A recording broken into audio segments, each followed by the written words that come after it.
The African savanna is a vast, semi-arid biome defined by the brutal thermal dynamics of the dry season. Here, primary productivity dictates the survival of the entire trophic cascade. At the apex of this food web, a biological clock is ticking. After a gestation period of roughly 110 days, this female lion, Panthera leo, must temporarily sever ties with her pride. Isolation is a crucial evolutionary strategy to protect her vulnerable offspring from infanticide and opportunistic predators. Before parturition, elevated levels of prolactin and oxytocin induce active nesting behavior. The expulsion phase yields a litter of altricial cubs, highly vulnerable neonates born immobile and with minimal metabolic reserves. The statistical reality of the savanna is unforgiving.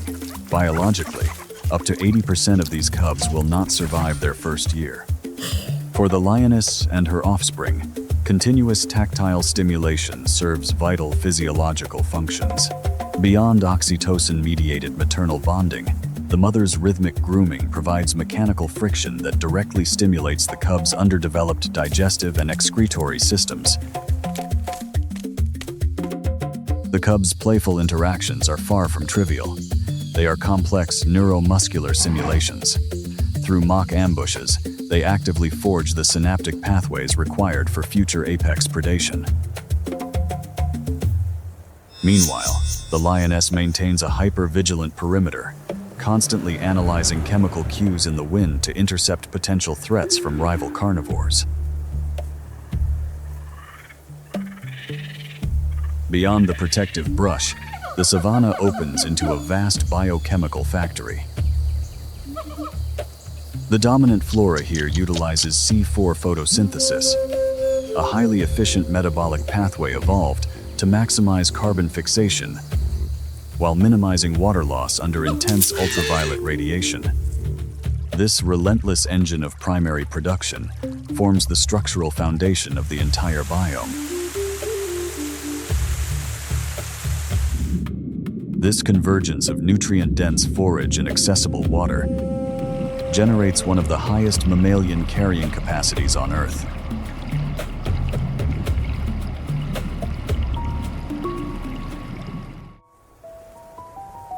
For a lioness managing a severe caloric deficit, this hyperabundant ecosystem is a calculated arena of thermodynamics. The savanna continuously generates the biological fuel. She must now deploy her biomechanics to extract it.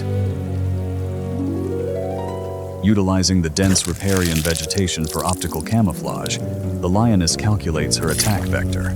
The padded digits absorb acoustic vibrations, allowing for near-silent locomotion.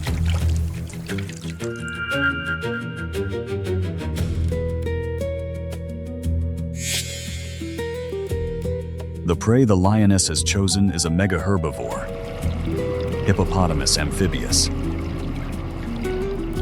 A brutal isometric struggle ensues.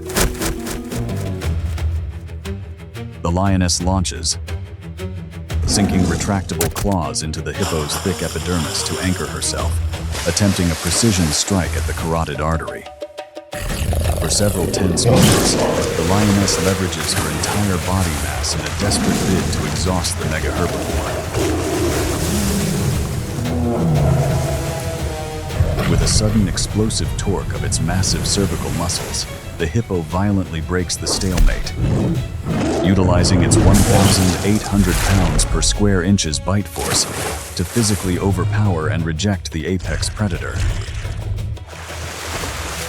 These hydrodynamic disturbances are immediately intercepted by Crocodilus niloticus, the Nile crocodile. Embedded along the reptile's jawline are specialized integumentary sense organs, ISOs, capable of detecting microscopic shifts in water pressure.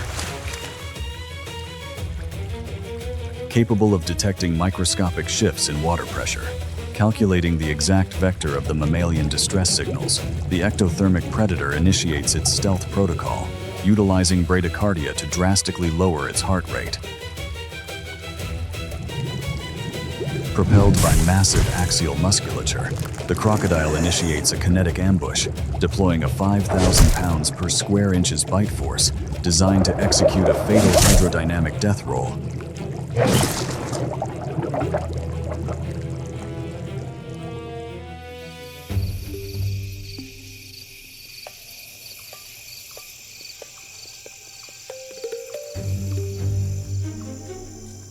Fueled by a sudden epinephrine surge, the lioness detonates her remaining fast-twitch muscle fibers for a lateral evasion, breaching the bank but incurring a devastating metabolic cost and severe lactic acid buildup.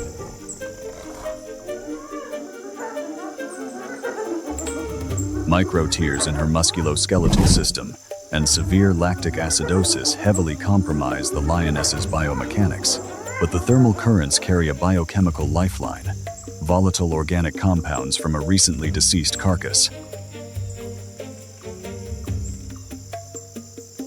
Securing this abandoned biomass is a thermodynamic anomaly, a massive caloric intake with zero kinetic expenditure from hunting. Driven by the maternal imperative, the lioness secures the payload, initiating the grueling transport back to the den to convert this protein into life-sustaining lactation for her cubs.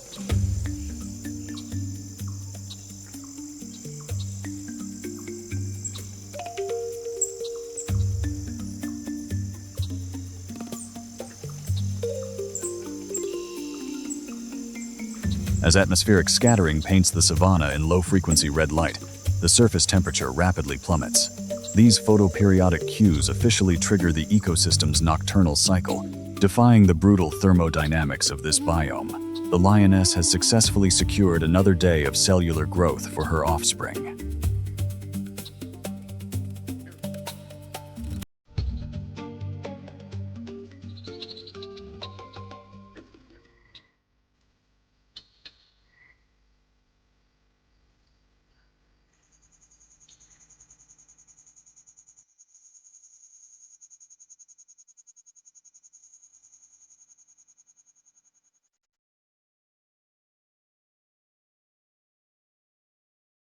As the Earth shifts its axis, the Serengeti sheds the heavy cloak of night. Dawn here is not merely a sunrise.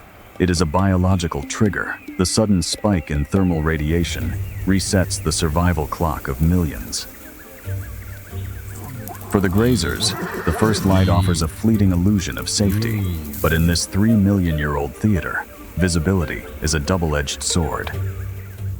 Driven by an ancient biological imperative, an expectant female severs her ties with the safety of the mass.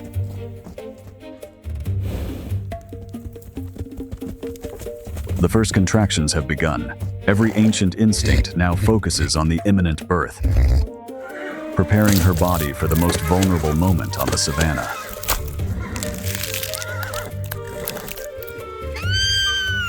Yet, giving birth alone is the savannah's ultimate gamble.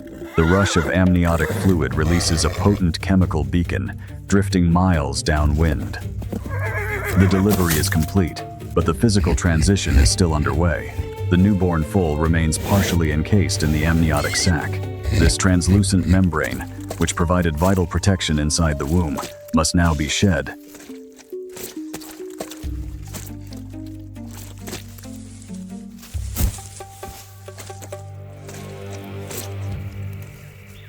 The mother acts instinctively to assist her offspring. She focuses directly on the tissue surrounding the foal's head. By licking and gently nipping at the membrane, she uncovers the face, ensuring the foal can comfortably take its first full breaths of air.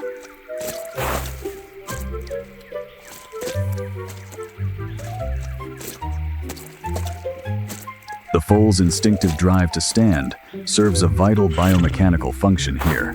As it extends its long legs and pushes upward, gravity and the weight of the fluid-soaked tissue work together with the foal's movement. This combined mechanical tension stretches and breaks the membrane, systematically peeling it completely away from the coat and freeing the hind legs for mobility. The first touch is gentle, yet driven by absolute urgency. By meticulously cleaning her foal, the mother isn't just showing affection, she is actively erasing the scent of birth. a vital countermeasure against predators that map this landscape by smell.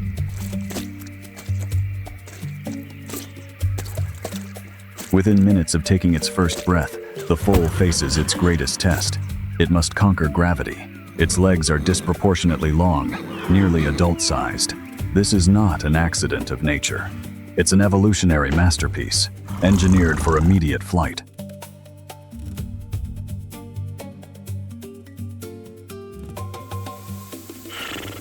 As they nuzzle, an invisible, lifelong bond is forged.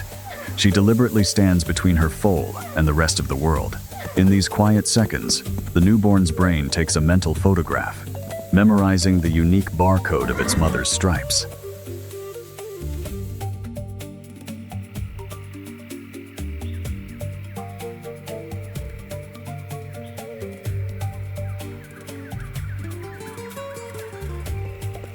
The foal's initial steps are unsteady, but it adapts with remarkable speed. Zebras are a precocial species, born with a highly developed nervous system. Continuous walking forces blood into the foal's long legs, rapidly reinforcing the muscle coordination required to run.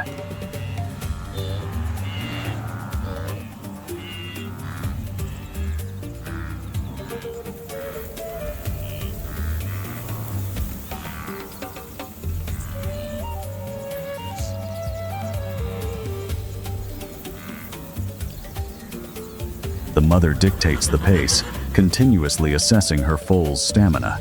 She is deliberately navigating her offspring out of the dense brush, taking the first calculated steps toward reuniting with the protective numbers of the herd.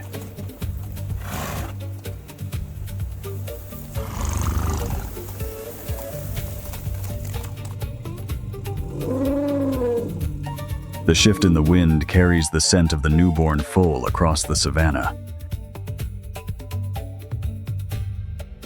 A pride of lionesses intercepts this chemical signal.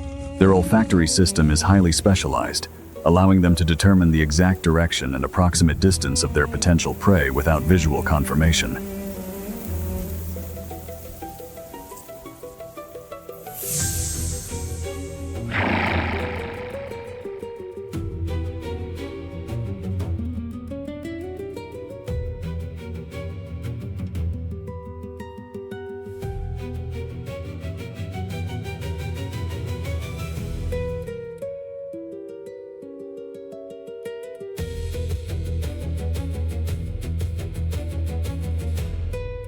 To close the distance undetected, the lionesses rely on physical adaptation. Their tawny coats blend seamlessly with the dry grass. They move in a coordinated formation, spreading out to flank the mother and her single foal. Soft, thick pads on the bottom of their paws absorb the impact of their weight, enabling them to navigate the dry terrain in near silence.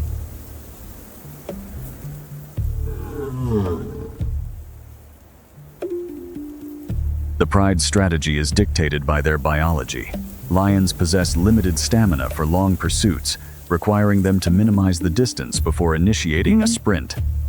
They collectively target the young foal, analyzing its unsteady movements and lack of top speed, identifying it as the highest probability target. The mother zebra continues to monitor her surroundings, but the lead lioness initiates the strike. Utilizing the massive fast-twitch muscle fibers in her hindquarters, she accelerates from a standstill to 60 kilometers per hour in just 3 seconds. The zebra's sensitive ears catch the sound instantly. Panic ripples through the herd like a shockwave, and they immediately scatter in terror. But this frontal assault is a calculated trap. By triggering the stampede, the lioness is purposely herding the panicked zebras straight toward the rest of the pride waiting in ambush. In this blinding dust and chaos, the young foal has only one lifeline. It must perfectly copy its mother's every move, or be left behind. At top speed, the fleeing herd deploys its greatest natural defense, a visual illusion. As dozens of zebras sprint and weave together, their black and white stripes merge into a dizzying blur. This phenomenon, known as motion dazzle, makes it incredibly difficult for a chasing lion to judge speed, distance, or single out one individual. The choking dust of the dry savanna only deepens the predator's confusion. The pursuit forces the herd to the edge of a fast-flowing river. They are trapped between the approaching lions and the turbulent water. Driven by the immediate threat on land, the zebras make a calculated behavioral choice. Plunging into the treacherous current presents a statistically higher chance of survival.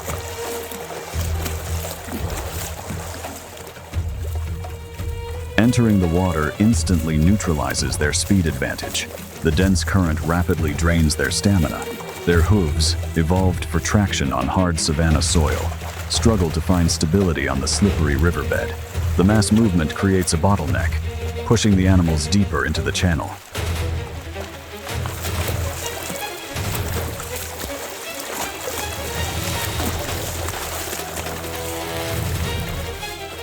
This massive aquatic disturbance alerts a completely different apex predator. Nile crocodiles utilize specialized sensory receptors along their jaws to detect low-frequency vibrations in the water. They can pinpoint the exact location of the struggling zebras, moving in to intercept. Driven by sheer panic, they do not pause to defend themselves. They thrash violently, using their powerful muscles simply to break the water's resistance, their visual focus locked entirely on reaching the opposite bank. This reckless crossing is a brutal evolutionary calculation. By moving as a dense, chaotic mass at maximum physical exertion, they overwhelm the predator's ability to target effectively. Individual safety is temporarily sacrificed for the forward momentum of the group. Through pure physical endurance, the vast majority scramble up the bank, successfully escaping the aquatic threat.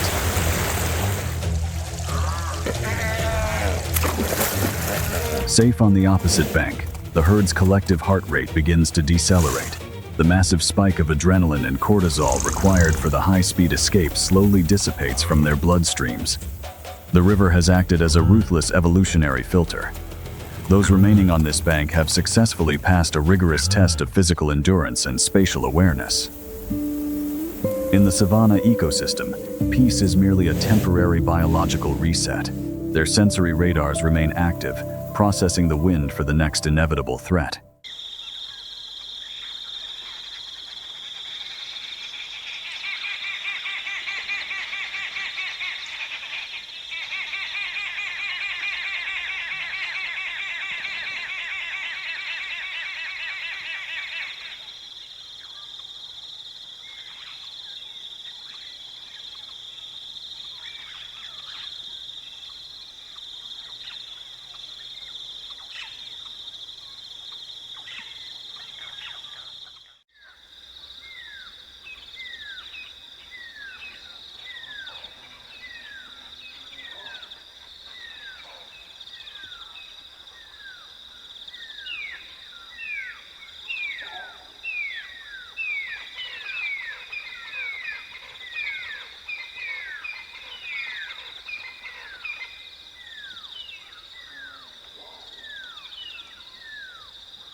The savanna is not merely a landscape, it is a thermodynamic engine.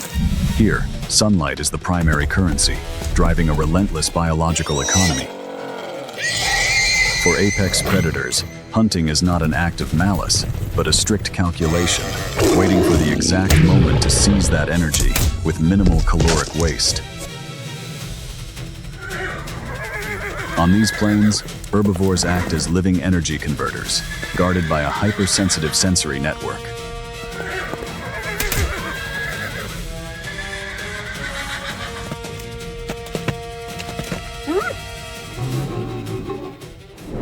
As midday solar radiation peaks, the savanna's thermodynamics drastically shift. Optically, this arid matrix appears as a static, lifeless void, but this profound emptiness is a physical illusion.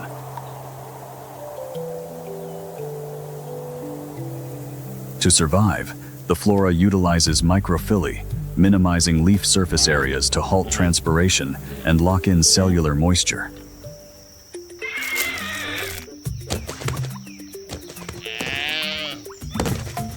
Navigating this arid matrix, herbivores optimize metabolic efficiency. Warthogs target underground tubers. These roots act as biological vaults, storing essential water and starch.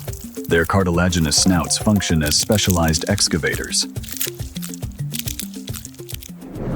A lioness's massive muscular frame generates lethal internal heat. By entering a state of deep metabolic conservation, she is actively supercharging her fast-twitch muscle fibers with glycogen.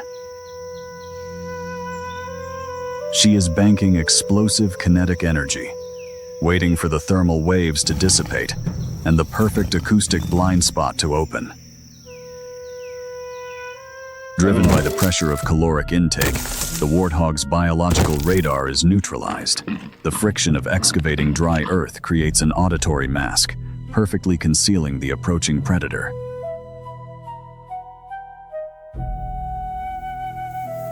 The lioness utilizes retractable claws and specialized digital pads to absorb shock, effectively muting her footfalls across the brittle terrain. Relying on disruptive coloration to blend with the sun-bleached grass, she calculates the critical strike distance while navigating strictly downwind, ensuring her olfactory signature is blown away from the prey. The acoustic mask drops. Propelled by an explosive contraction of fast-twitch muscle fibers, the lioness accelerates to 80 kilometers per hour. The warthog's head snaps up, instantly flooding its visual cortex with the reality of the ambush.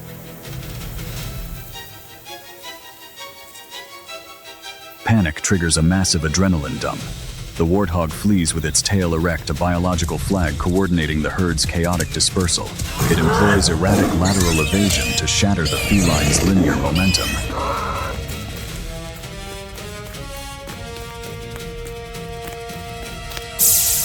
Igniting a spectacular high-speed pursuit, the warthog leverages evasive stamina, while the lion's ambush-engineered anatomy rapidly hits the anaerobic threshold, flooding her muscles with debilitating lactic acid.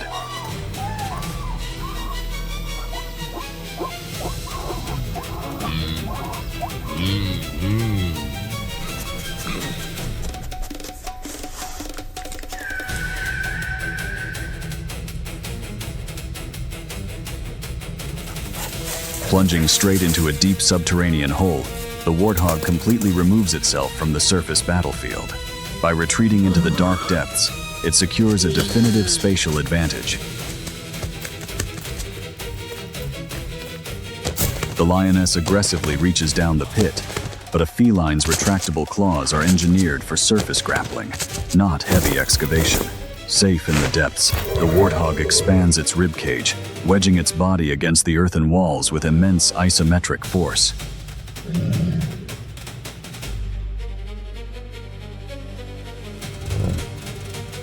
The lioness reaches blindly into the dark shaft, desperate to hook her prey. But the warthog has retreated deeper, moving well beyond the maximum extension of the feline's forelimbs. Her specialized claws swipe at empty dirt, completely failing to make contact.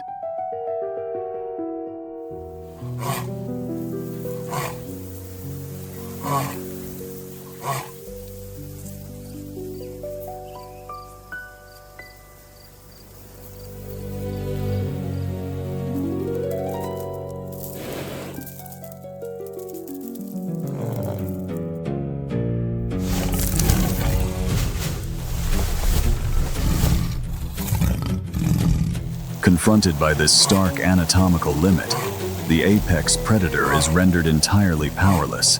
Unable to extract a target she cannot even reach, she absorbs the metabolic loss and walks away, defeated by the sheer depth of the earth.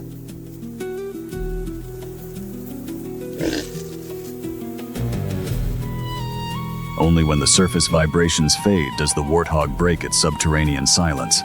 A cautious snout emerges first, performing a rigorous olfactory sweep to definitively confirm the predator's scent has dissipated.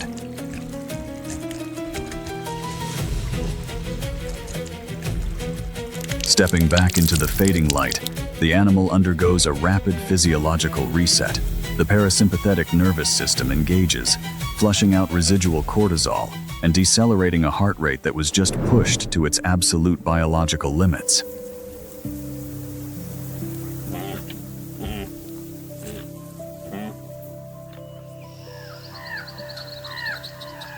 As the golden hour washes over the arid scrub, the brush with death is simply swallowed by the dusk. The cycle resets, and another day is won in this perfectly balanced, ruthless matrix.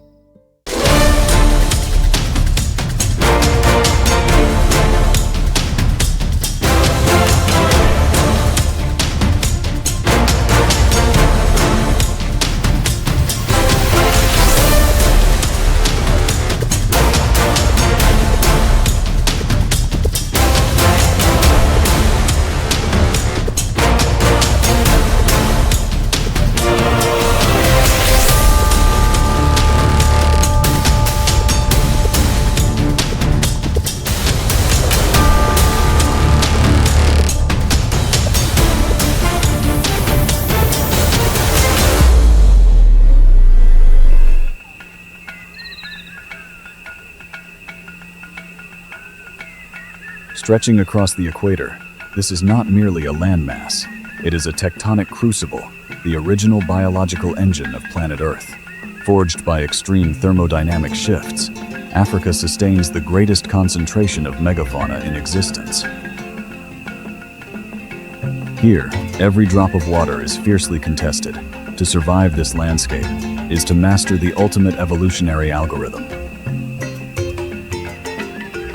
Where the grass turns to dust, there are kings crowned not in gold, but in scarred horn. The Cape buffalo carries the ancient wrath of the earth, a looming shadow that simply refuses to bow. And across the silence, the golden ghosts of the savannah hold their breath. The lionesses do not merely stalk, they perform a silent, deadly waltz with the wind, melting into the mirage. This is no longer a hunt. It is a primal vendetta written in the dust. The air grows impossibly thick, waiting for a single heartbeat to shatter the peace. An unyielding wall of wrath, seemingly unbroken, but the golden ghosts know, even the mightiest fortress of flesh and bone harbors a fatal flaw.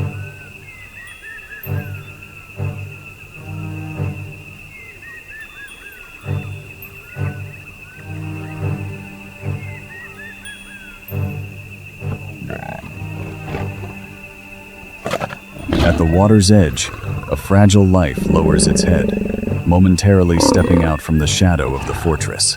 For the golden ghosts, this innocence is not to be pitied. It is the perfect seam in the armor, the ultimate irresistible invitation.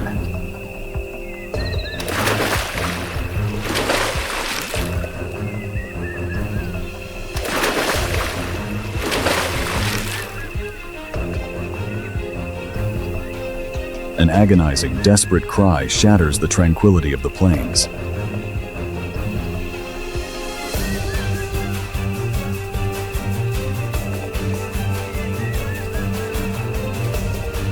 The ancient kings lift their crowned heads, The agony of one ignites the slumbering fury of the collective.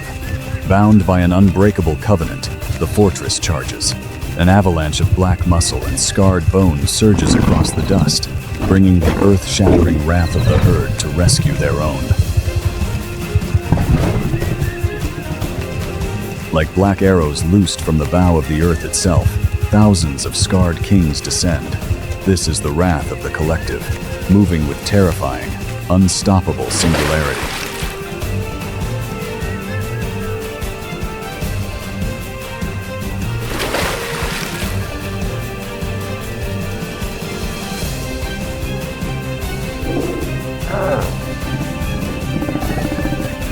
In a solitary duel, the feline shadow is an unparalleled sovereign of death.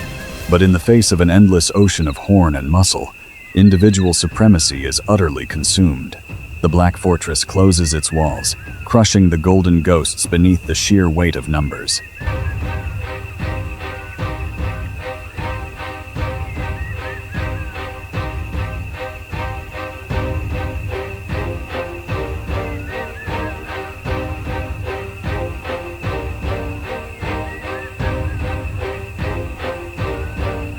To bleed in the wild is a sentence of slow death. Forced to weigh the heavy price of a meal against their own lives, the apex tacticians make a bitter choice. They relinquish their prize. Survival demands the surrender of pride.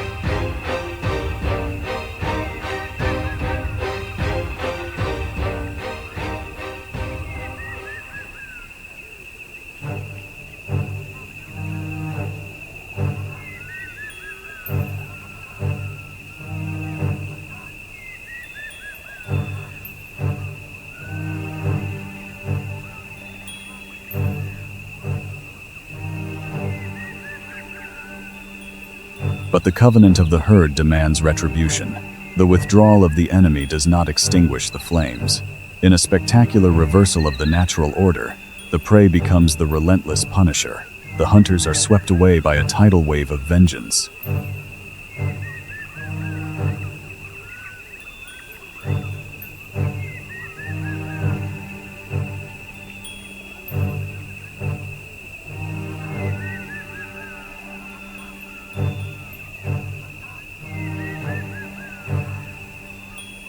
Stripped of their crown, the undisputed monarchs of the plains are forced into a humiliating exile, seeking refuge in the branches above.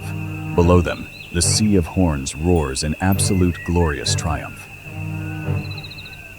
The golden ghosts watch from their wooden exile. Their pride is severely bruised, but their lives remain intact. In the grand theater of the wild, defeat is never a disgrace. It is simply the heavy toll of tomorrow.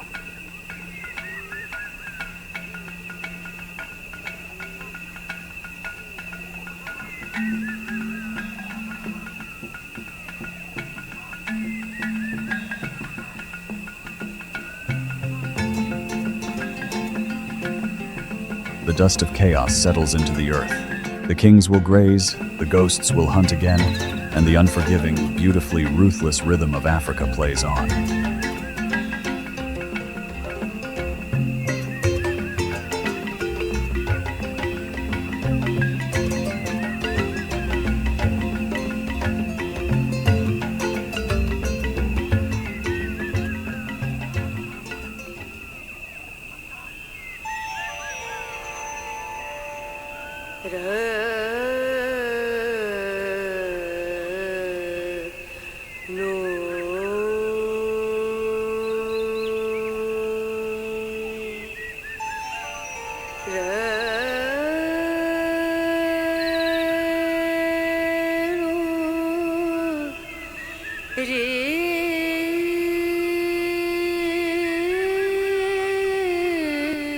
As the golden light pierces the acacia canopy, the savannah exhales the chill of the night. High above the dust, a vibrant arboreal society awakens. For the agile residents of this leafy kingdom, dawn is a time of intricate social bonding and relentless foraging. Protected by the dense labyrinth of branches, they believe themselves untouchable, but the canopy is a treacherous illusion of safety. By venturing to the exposed edge of the leaves, A single individual has just stepped onto nature's most unforgiving stage.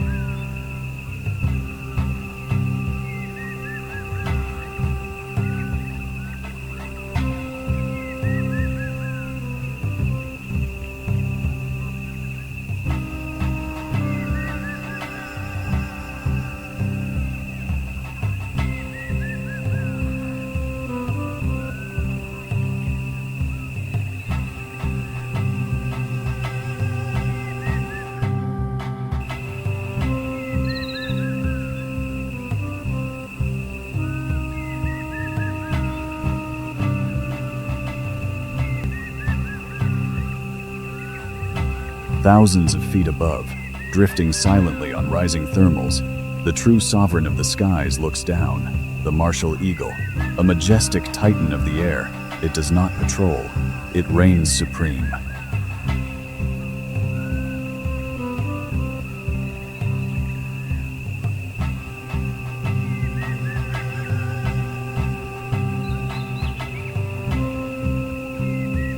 Endowed with vision multiple times more acute than a human's, its eyes act as biological telescopes. From the stratosphere, it isolates a single rustle of a leaf. The target is locked. The execution is calculated.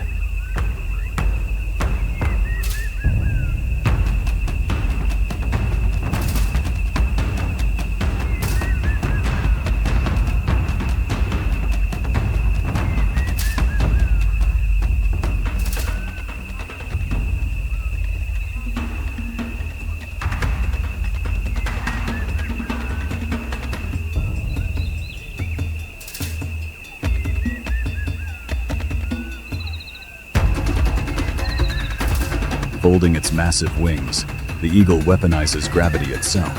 It transforms from a soaring monarch into a biological missile, plummeting towards the canopy at terrifying terminal velocity.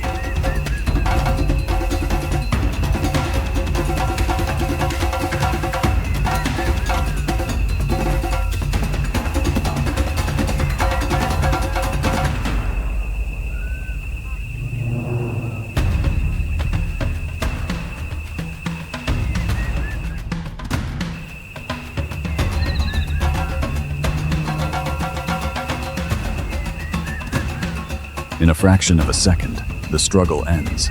Lifted effortlessly into the abyss of the sky, the primate's fate is sealed. Down below, the canopy falls into a traumatized, deathly silence.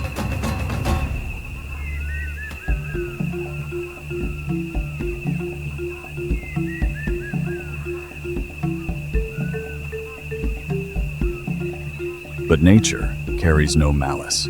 This violent execution is merely a biological transaction. High atop the world, the fallen monkey serves its ultimate ecological purpose, fueling the relentless growth of the next generation of kings.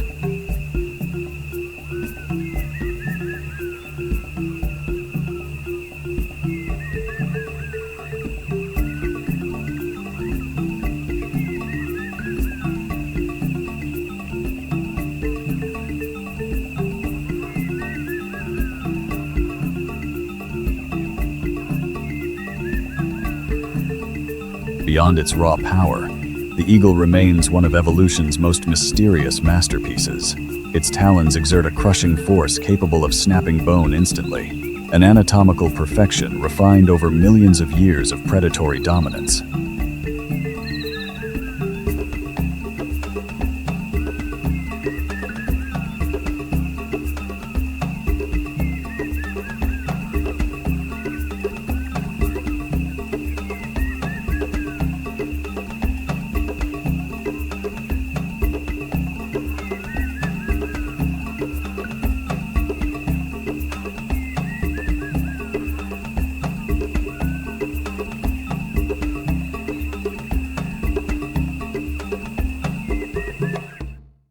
It asks no permission. It recognizes no borders. In the grand, unyielding tapestry of the savannah, the eagle stands as the ultimate arbiter of the skies, a majestic phantom, ruling the winds until the end of time.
As the earth tilts back toward the sun, a fragile truce is bathed in gold.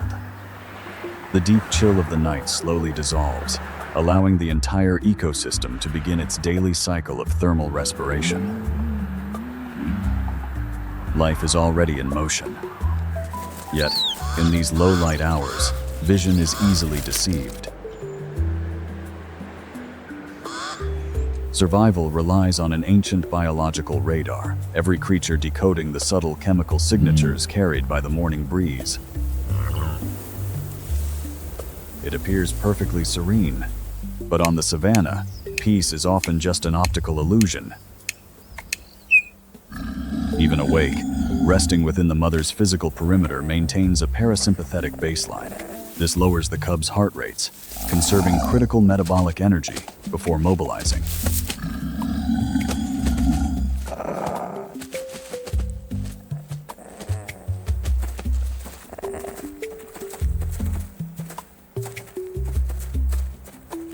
Even in the heart of the sun-baked African savanna, the riverbank creates a localized microclimate. The damp earth offers a crucial thermal refuge from the surrounding extreme solar radiation.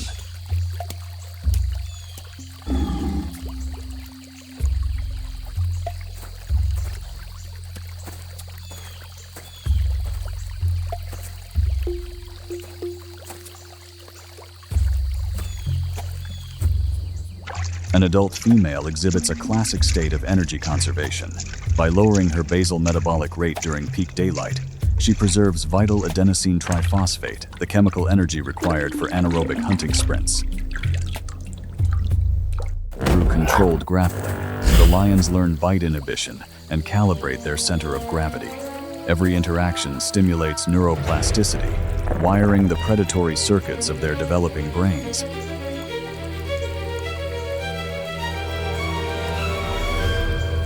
Hydration demands immense vulnerability. As the adult female lowers her head to drink, her peripheral vision is severely compromised.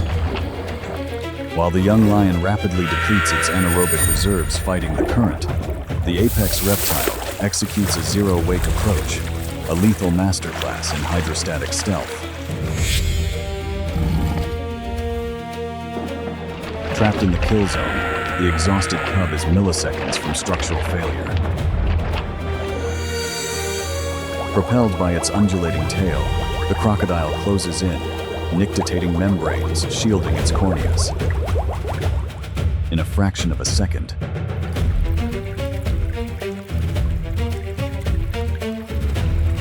the cub is violently extracted from the aquatic strike zone, demonstrating the absolute biological imperative of safeguarding genetic investment. Breaking the surface, the illusion of aquatic buoyancy gives way to crushing terrestrial gravity. The lioness hauls her saturated cub onto the embankment, overpowering the drag of the mud.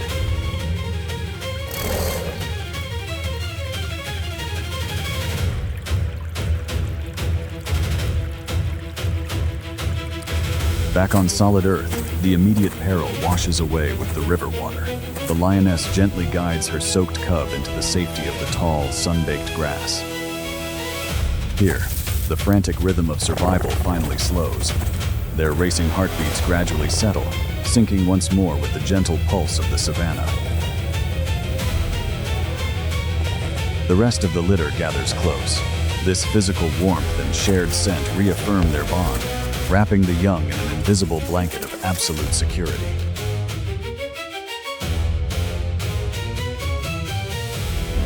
Far from the river's sanctuary, the vast expanse of the savannah bakes under the zenith of the equatorial sun. Here, the thermal dynamics shift.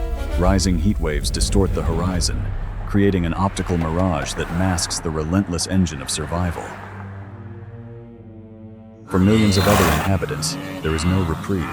The biological arms race marches on, hidden in plain sight amidst the swaying golden grass.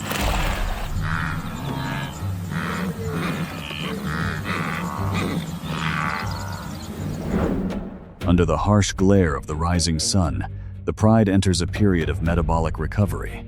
The cub's nurse, drawing upon highly concentrated, lipid-rich milk essential for their rapid cortical development. But this maternal investment carries a steep physiological cost. Every ounce of nourishment transferred to her offspring pushes the lioness closer to a critical energy deficit. Survival now dictates a harsh calculation. To sustain them, the mother lion must leave them. The lioness caches the litter in dense cover, relying on their instinctive stillness and camouflaged rosettes to evade diurnal predators.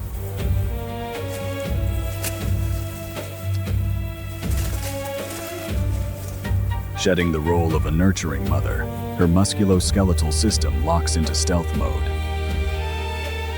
The peaceful interlude is over. The daylight pursuit of calories has begun. The lioness initiates a complex visual sweep. She is not merely observing, she is actively processing a dynamic dataset of biomechanics from the grazing herd ahead. The lioness's binocular vision isolates an initial target, but a rapid biomechanical assessment reveals the energy cost would be too high. The lioness aborts this option, shifting focus to scan the herd for a more nutrient-dense alternative.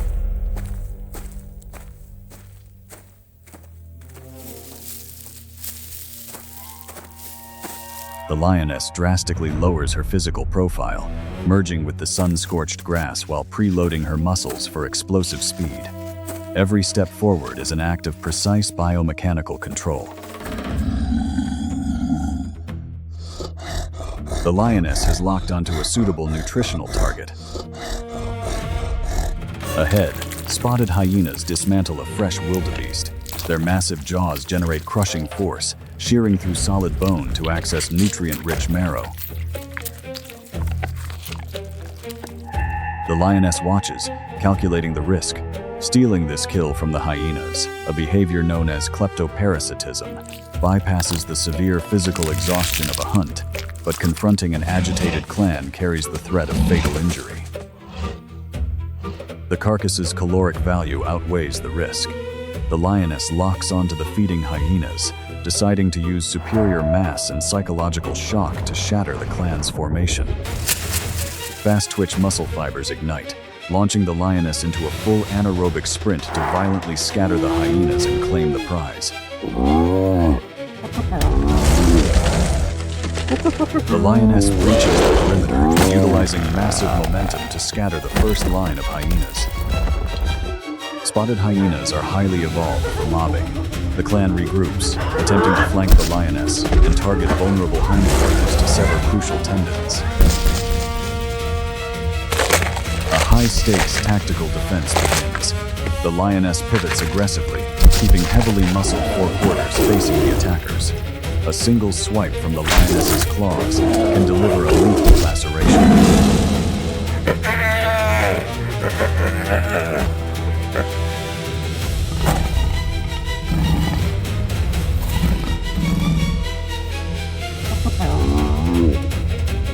The kleptoparasitic raid succeeds.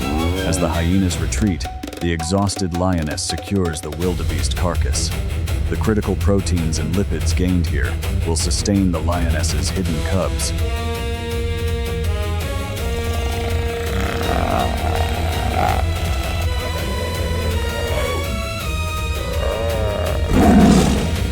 Panting to regulate core temperature, the lioness assesses the wildebeest carcass. Securing this massive caloric yield triggers a state of deep biological satisfaction.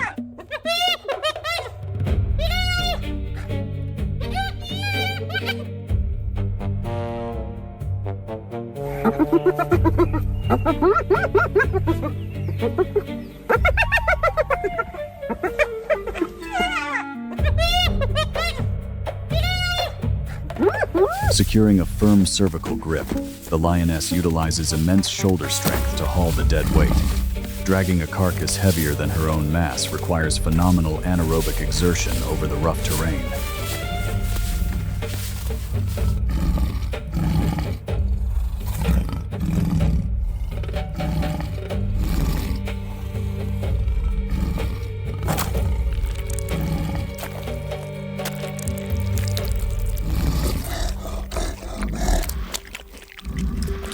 The cub's digestive systems are in an active state of transition, supplementing lipid-rich maternal milk with easily digestible, iron-heavy organ meat.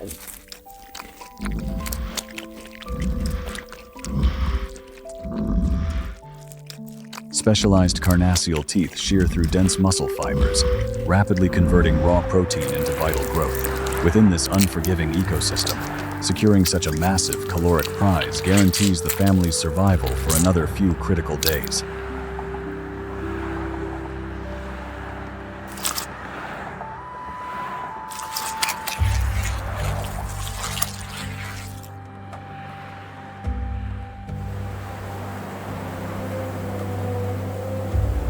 As the Earth's rotation obscures the sun, Rayleigh scattering paints the savanna in low-frequency red and orange wavelengths. The intense thermal energy of the day rapidly dissipates into the cooling atmosphere.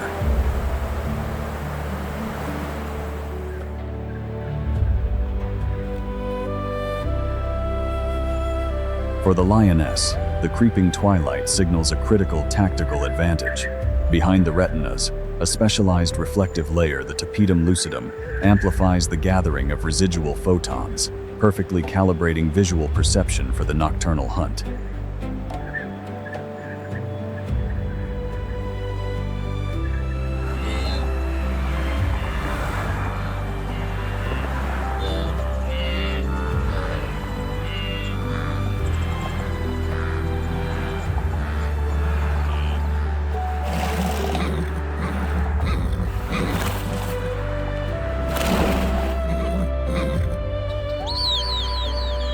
The savanna transitions entirely from a visual landscape to an acoustic and olfactory battlefield.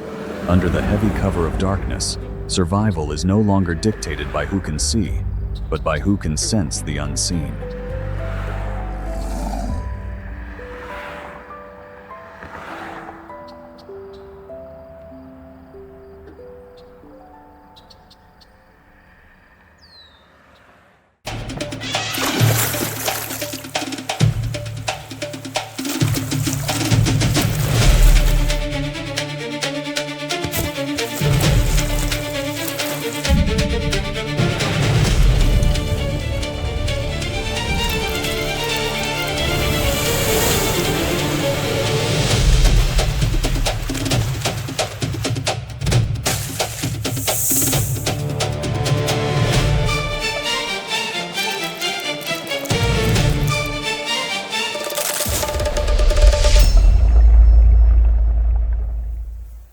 Spanning across the equator lies a biological engine that has run uninterrupted for over 50 million years.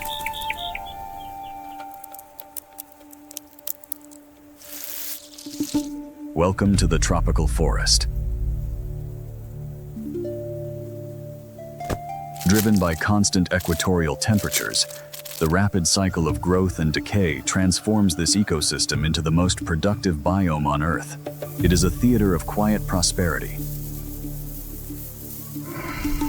Apex predators emerge through the foliage, moving with biomechanical precision, where dense flora amplifies the slightest rustle. Each footstep is calculated to erase all acoustic signatures.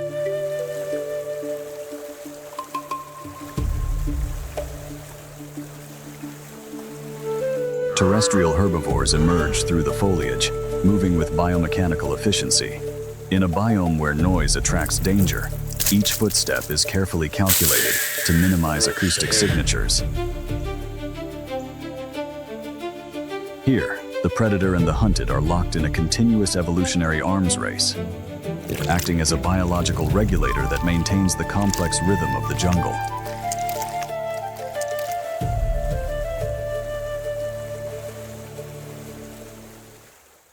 In these tannin-rich aquatic arteries where optical visibility is rendered obsolete, aquatic organisms rely entirely on specialized mechanoreceptors to decode microscopic fluid displacements, mastering this turbid environment through a highly evolved hydroacoustic awareness. In these turbid depths, the red-bellied piranha operates as a specialized opportunistic predator. Evolved olfactory pits decode the water chemistry, isolating blood-borne amino acids at a mere 1 part per million.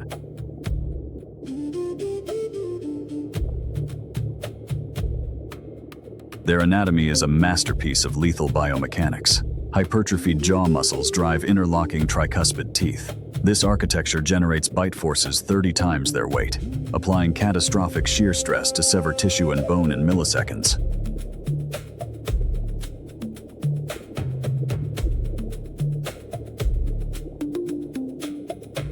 Biologically, their dense schooling acts as a defensive matrix. Yet, this formation harbors a latent, highly coordinated potential, constantly scanning the turbid water for acoustic or chemical anomalies. Moving as a synchronized superorganism, they process low-frequency hydrodynamic shifts. The swarm maintains absolute discipline, acting as a dormant strike force waiting for the precise environmental trigger. Even while simply patrolling, they assert their role as the river's ultimate biological regulators. Their continuous presence ensures ecosystem stability, a dormant engine prepared to process any organic biomass the currents may bring.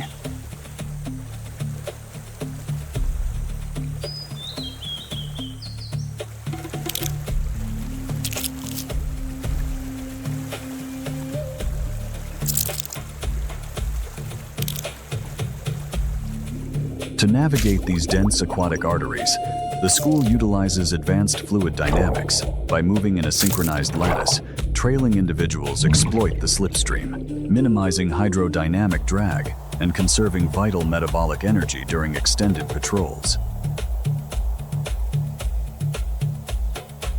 Above the waterline, the riparian zone forms a critical ecotone, a biological frontier where terrestrial and aquatic biomes collide. Organisms here enter a state of calculated dormancy. They utilize solar radiation to optimize muscle enzyme efficiency, preloading their biomechanical systems for explosive kinetic output. Dominating this ecotone is the crocodile. Currently, it engages in ectothermic thermoregulation, utilizing highly vascularized osteoderms to absorb solar radiation. This process elevates its core metabolic rate, priming muscle enzymes for peak kinetic output. Submerging triggers a physiological lockdown. A cardiac shunt isolates oxygen solely for the brain, while precise lung compression achieves perfect neutral buoyancy. The crocodile vanishes into the strike zone. Gliding through the turbid water, the crocodile breaches a critical biological boundary. A microscopic epidermal tear releases a chemical signature of blood-borne amino acids, directly shattering the piranha's sensory threshold. The dormant piranha formation instantly weaponizes. Guided by hydrodynamic tracking, the fish bypass the crocodile's dense osteoderms, hyper-focusing their assault on unarmored vulnerabilities, the eyes, cloaca, and soft connective tissues. The piranha's assault is a relentless mechanical shredding process. Hundreds of hypertrophied jaws apply catastrophic shear stress to the crocodile, executing a high-speed rotational mechanism to systematically extract flesh in milliseconds.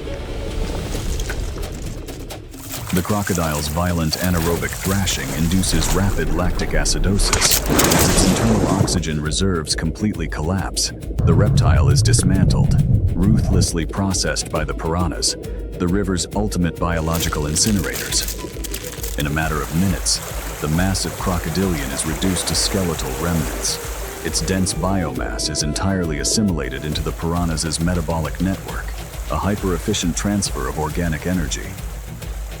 This violent dismantling is not an act of malice, but a critical ecological function. By processing the apex predator, the piranha swarm redistributes vital bionutrients back into the aquatic food web. The turbid waters return to a state of active tranquility. In this ruthless biome, survival is dictated by biomechanical perfection, where every end is simply the biological catalyst for a new beginning.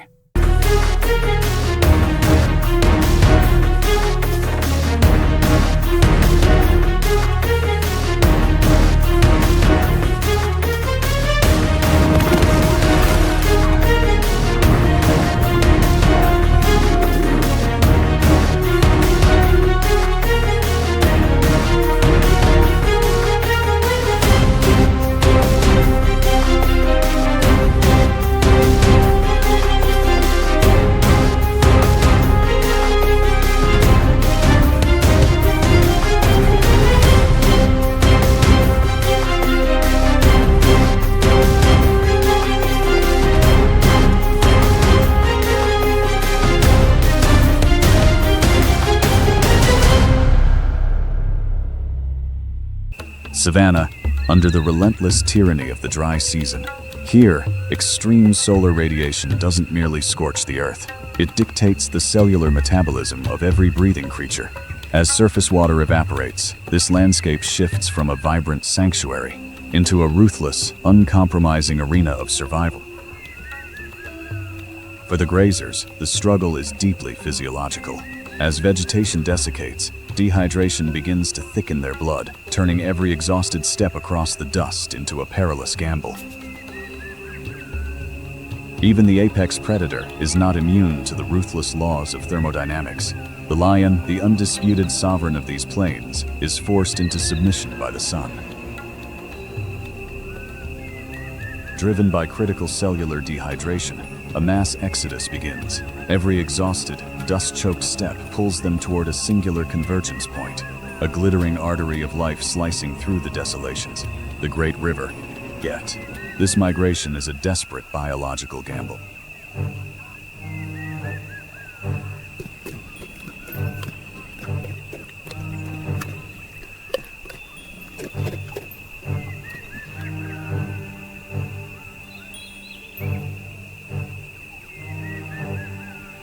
This oasis is a cruel ecological paradox.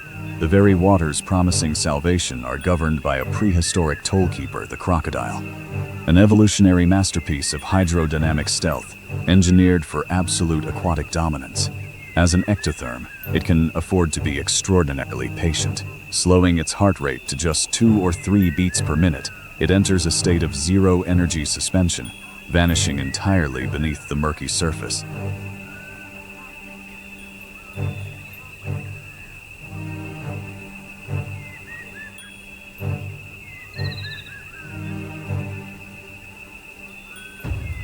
The lioness approaches the water's edge to drink. Beneath the turbid surface, an ambush is already in motion. Using its lungs as internal buoyancy compensators, the crocodile glides forward, displacing water without creating a single betraying ripple. The eruption is instantaneous. Propelled by a massive muscular tail, the crocodile launches its armored frame from the shallows.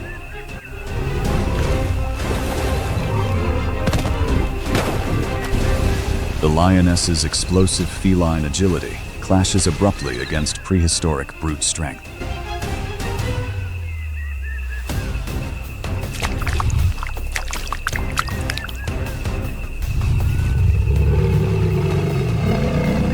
The lioness rarely walks alone. Triggered by her distress vocalizations, the pride's patriarch charges into the fray. This is a violent collision of 2 apex realms. 400 pounds of heavily armed muscle, descending like a thunderbolt.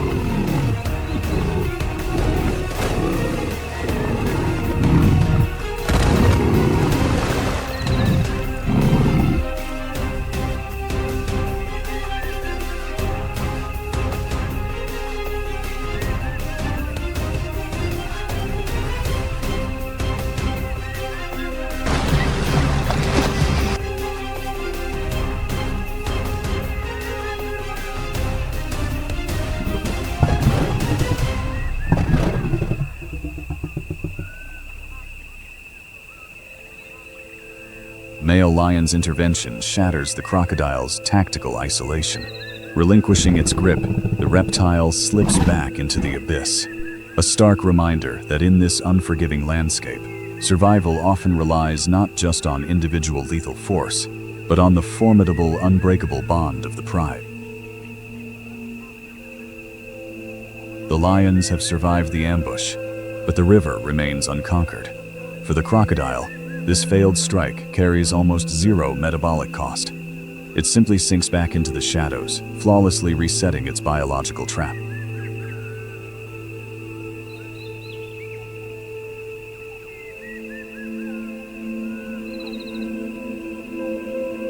In this unforgiving ecosystem, there is no permanent triumph. To survive the savannah is to accept a brutal reality.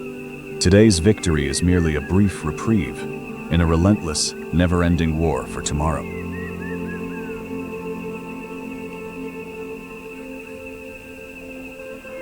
As the shadows lengthen across the dust, the wild remains untamed, an ancient, brutal masterpiece, forever bound by the one absolute law of nature: survive whatever the cost.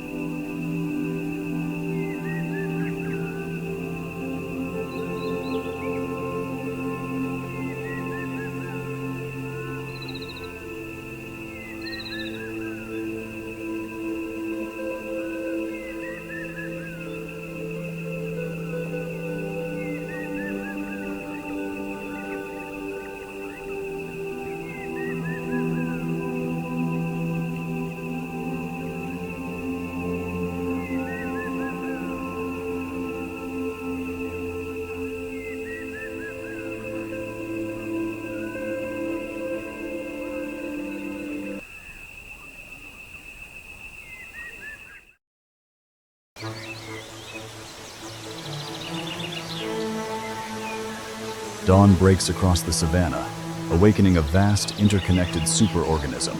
Here, mega-herbivores like the African elephant act as ecological architects, their immense physical presence shaping the very terrain, pulling down trees and opening up the dense brush. The cheetah, an apex predator wrapped in a cloak of complex optical illusions. Its beautifully clustered rosettes act as disruptive camouflage, perfectly mimicking the dappled shadows of the acacia canopy and the dry golden grass. The crosshairs fall upon a herd of impala.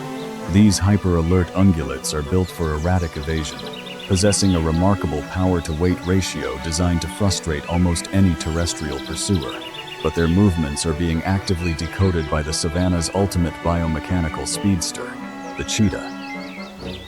It is not merely watching the herds, it is analyzing them, calculating wind direction, isolating the weakest link, and patiently waiting for the perfect microsecond to strike from the shadows.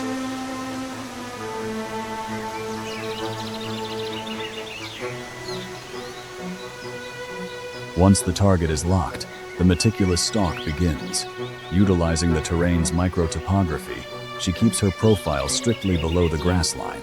Her specialized free-floating collarbones allow her to glide over the dry earth with ghost-like fluidity, systematically closing the lethal gap.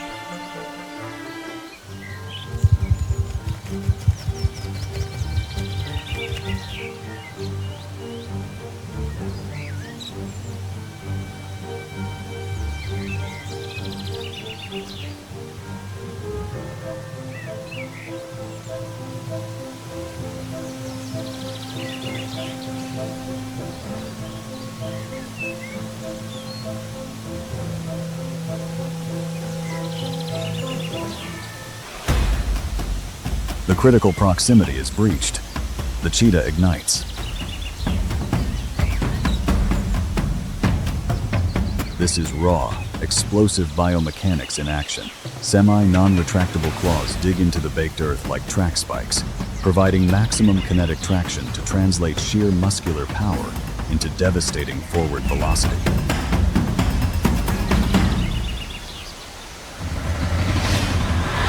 The impala reacts in milliseconds. It does not attempt to outrun the apex sprinter in a straight line, a biologically impossible feat. Instead, it relies on erratic, extreme lateral evasion. By executing razor-sharp zigzags, the impala forces the predator to constantly recalculate its trajectory. Every violent turn bleeds the feline's momentum, demanding a massive, draining surge of metabolic energy to reaccelerate.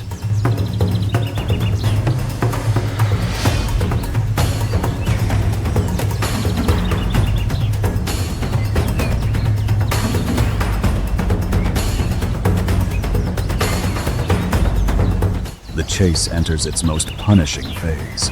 At over 60 miles per hour, the cheetah's enlarged nasal passages and lungs gorge on oxygen, while her flexible spine coils and uncoils, launching her up to 25 feet in a single, suspended stride.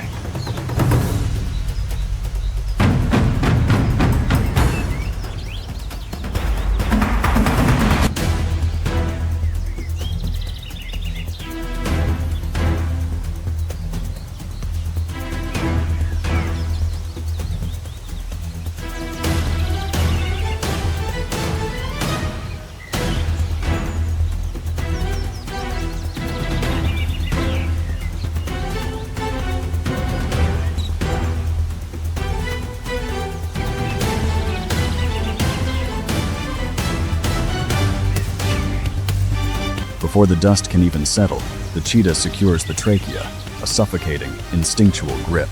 It is not a display of malice, but a highly efficient, energy-conserving maneuver to quickly extinguish the life of her hard-fought prize.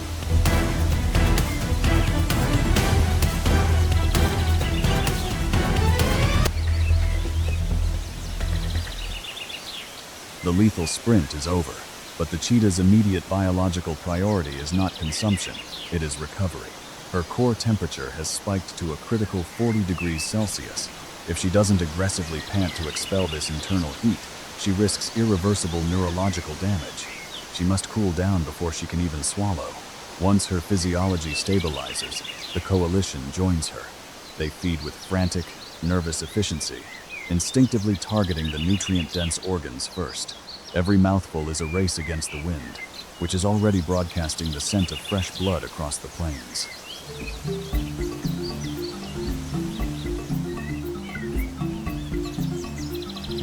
High within the protective embrace of the acacia canopy, the leopard finally consumes its hard-earned metabolic prize, completely isolated from terrestrial scavengers. The extreme fast-twitch muscle exertion required for the vertical haul has deeply depleted its energy reserves, demanding an immediate and sustained physiological recovery. As the golden light of dust stretches across the dry horizon, the frantic pulse of the day begins to settle into the cold, yields silent vigilance of the shadowed breath of the nocturnal sacrifice sustains draped seamlessly over the thick branches. The solitary phantom closes its eyes, concluding a brutal day of survival in a kingdom where peace is the ultimate luxury.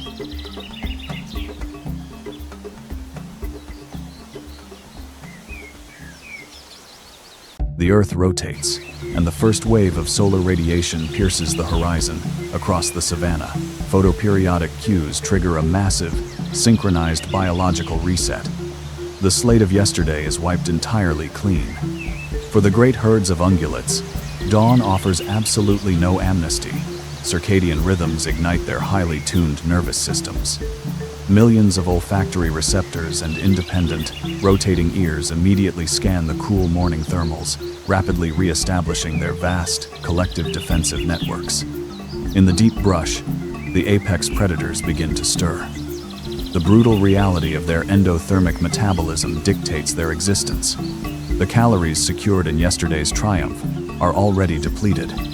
To fuel their specialized biomechanical engines, they are strictly mandated to hunt again. It is the continuation of a relentless, 2-million-year-old evolutionary arms race. Every genetic advantage, the cheetah's aerodynamic spine, the antelope's erratic evasion, the lion's sheer kinetic mass is perfectly, ruthlessly counterbalanced by the opposition. In this uncompromising theater of survival, there is no malice, only mathematical ecological necessity. The hunter and the hunted are intimately connected.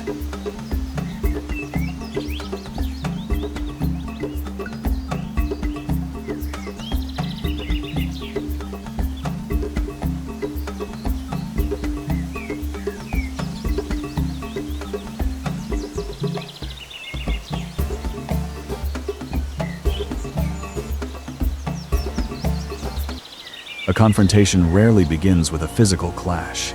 It starts as complex acoustic warfare. The hyenas initiate a highly coordinated auditory assault, projecting manic, looping vocalizations across the plains to rapidly summon reinforcements. Against a lion, sheer numerical supremacy is their only viable weapon. A lion holds the contested ground. Despite being outnumbered, the felines possess a massive biomechanical advantage. A single explosive strike from a lioness's heavy, clawed paw carries enough kinetic force to instantly crush a hyena's skull or sever its spine. This standoff is not merely a temporary dispute over stolen calories. It is driven by a ruthless, ingrained mandate for population suppression. Both species are locked in a zero-sum game, actively seeking to eliminate one another to permanently monopolize the region's finite resources.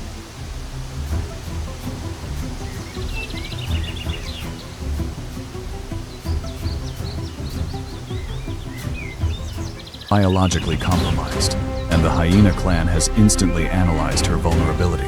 Without the protective mass of the pride, the sheer mathematics of the encounter are overwhelmingly against her. The ratio is 20 to 1. The clan initiates a highly calculated, opportunistic mobbing protocol. They do not commit to a direct, lethal frontal assault. Instead, they weaponize the relentless heat. By darting in from alternating geometric angles, they force the lioness to constantly pivot and defend her perimeter. It is a masterclass in physiological attrition. Every lunging counterattack demands a rapid, explosive burst of kinetic energy she simply cannot afford. The lioness begins to pant aggressively, desperately trying to vent critical internal heat before she reaches a state of thermal failure. Lion retreats to the shade of a nearby acacia. The clan swarms the carcass, securing their daytime victory. A stark daylight reminder that in Africa, absolute power is merely an illusion, entirely dictated by the harsh mechanics of circumstance.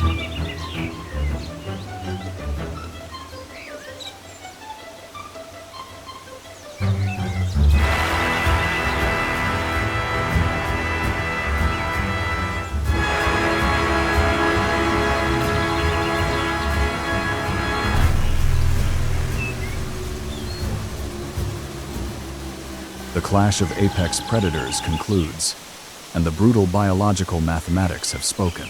The lioness completely breaks contact. Her retreat is not an act of cowardice, but a precise evolutionary calculus. Sustaining a crippling injury over a single meal is a biological dead end. As the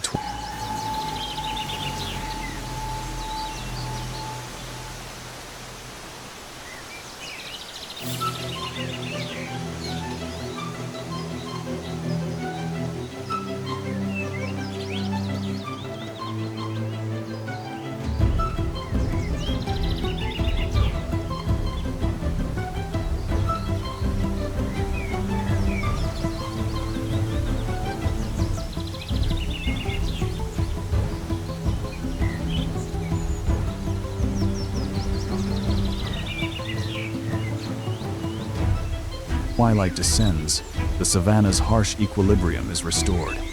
It is a profound reminder that in Africa, there are no permanent kings or queens, only temporary victors, forever bound to the uncompromising, cyclical mechanics of the wild.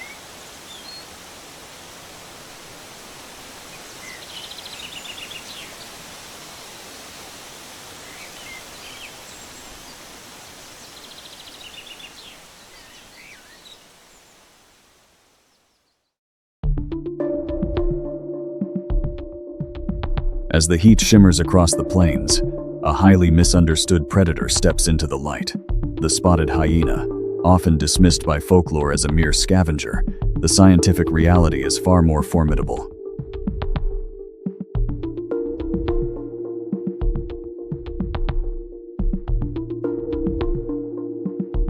Their territory is vast and fiercely defended, spanning from the sun-baked savannas to the dense, thorny fringes of the African bushveld. Unbound by strict topographical limits, they demonstrate an extraordinary ecological plasticity. They are, in fact, one of Africa's most lethal and successful apex hunters, bringing down over 80% of their own meals. Their entire anatomy is engineered not for speed, but for relentless attrition. Notice the distinct sloping back. It is powered by an oversized, hyper-efficient heart. While big cats rely on explosive, thermal-draining sprints, hyenas weaponize stamina. They simply pursue their target until it reaches total metabolic collapse. But their ultimate evolutionary weapon is cognitive. Hyena clans are strictly matriarchal, governed by a complex social intelligence and hierarchy that rivals many primate species. Their infamous vocalizations, often mischaracterized as maniacal laughter, are actually highly sophisticated acoustic data transfers.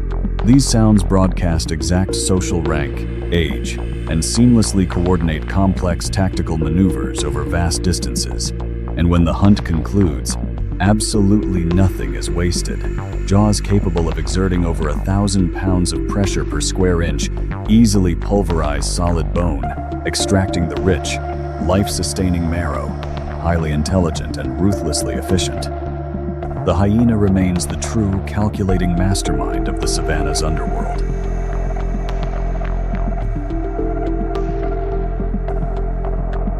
When it is time to hunt, the clan transforms from a social unit into a highly synchronized tactical strike force. They do not rely on the camouflage of the shadows. Instead, they weaponize panic. Sweeping across the open plains, they deliberately charge into a grazing herd. This is a biological stress test.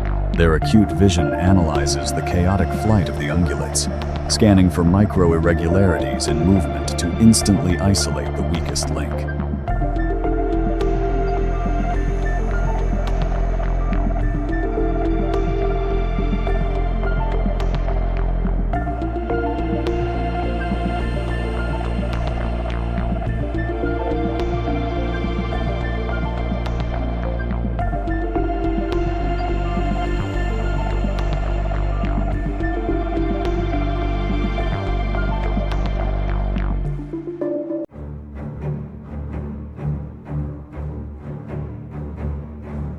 But on the savannah, securing a kill is only half the battle. The violent takedown has just released a massive olfactory beacon. The scent of fresh blood, combined with the acoustic distress of the prey, travels rapidly on the dry wind. And the ultimate opportunist has been listening, the African lion. While lions are apex hunters in their own right, they are also the savannah's most formidable kleptoparasites, routine thieves of other predators' labor. For the exhausted hyenas, the arrival of the heavyweights drastically alters the tactical landscape. Even a small pride, or a single male lion, represents an overwhelming disparity in sheer physical mass and lethal striking power. A tense, volatile standoff ensues. The clan attempts to hold their ground, utilizing bristling manes and aggressive, low-frequency vocalizations to project a united front. But the lion's advance is uncompromising, driven by absolute dominance.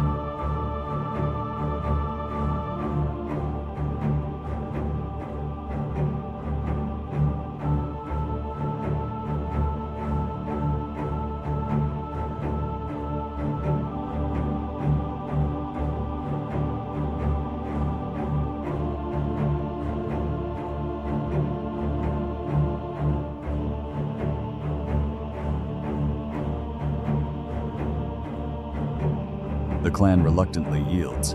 They retreat to a safe perimeter, forced to pace in the dust and wait for whatever meager scraps the felines might leave behind.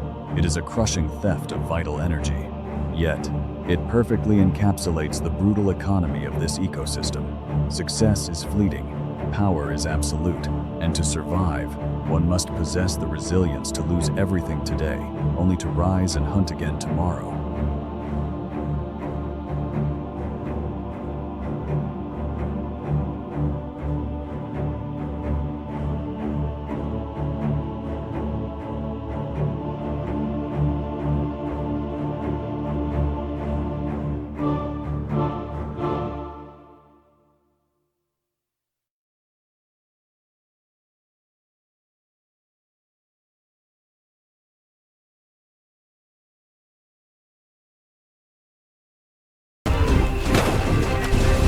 The lioness's explosive feline agility clashes abruptly against prehistoric brute strength.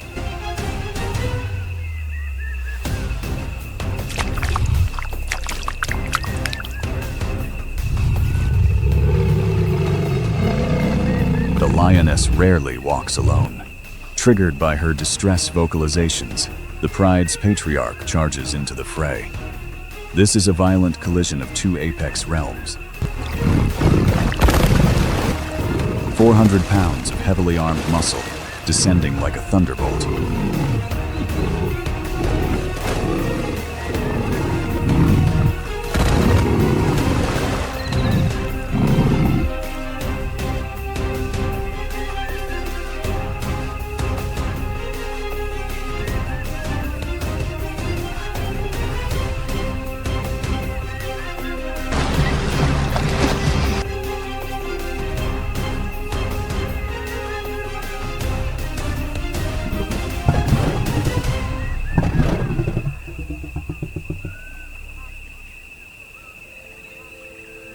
Male lion's intervention shatters the crocodile's tactical isolation. Relinquishing its grip, the reptile slips back into the abyss. A stark reminder that in this unforgiving landscape, survival often relies not just on individual lethal force, but on the formidable, unbreakable bond of the pride. The lions have survived the ambush, but the river remains unconquered. For the crocodile, this failed strike carries almost zero metabolic cost. It simply sinks back into the shadows, flawlessly resetting its biological trap.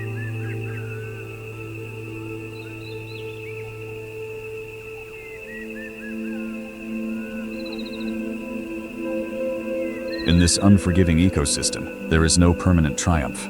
To survive the savannah is to accept a brutal reality. Today's victory is merely a brief reprieve in a relentless, never-ending war for tomorrow.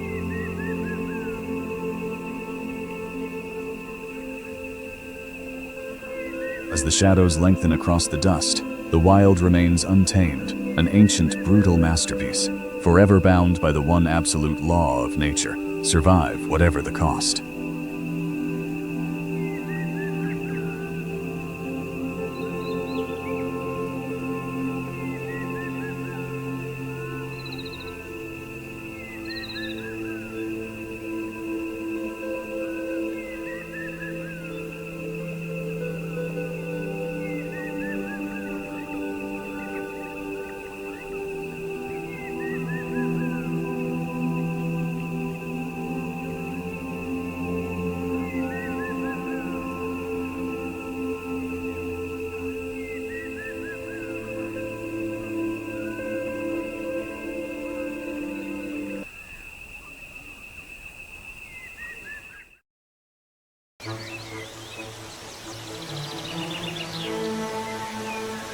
Dawn breaks across the savannah, awakening a vast, interconnected superorganism. Here, mega-herbivores like the African elephant act as ecological architects, their immense physical presence shaping the very terrain, pulling down trees and opening up the dense brush.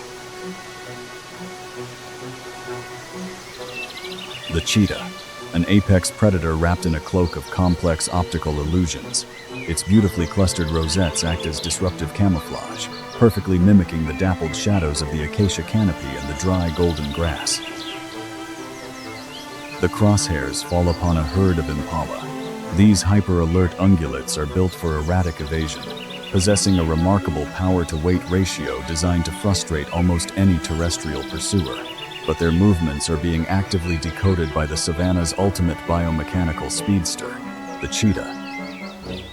It is not merely watching the herds, it is analyzing them, calculating wind direction, isolating the weakest link, and patiently waiting for the perfect microsecond to strike from the shadows.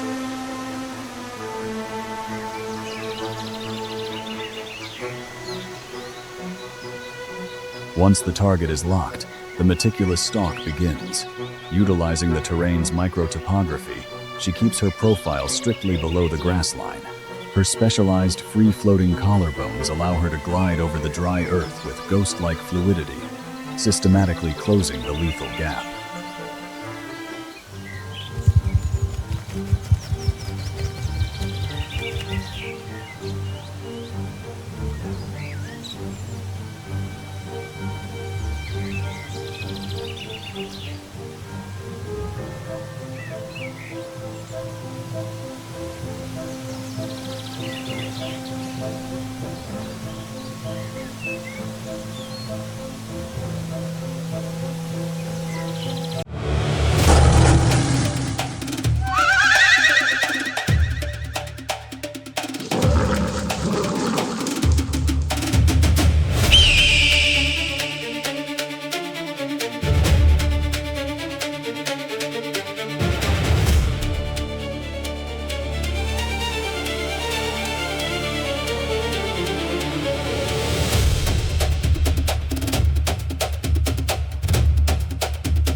Welcome to the biological engine of the tropics.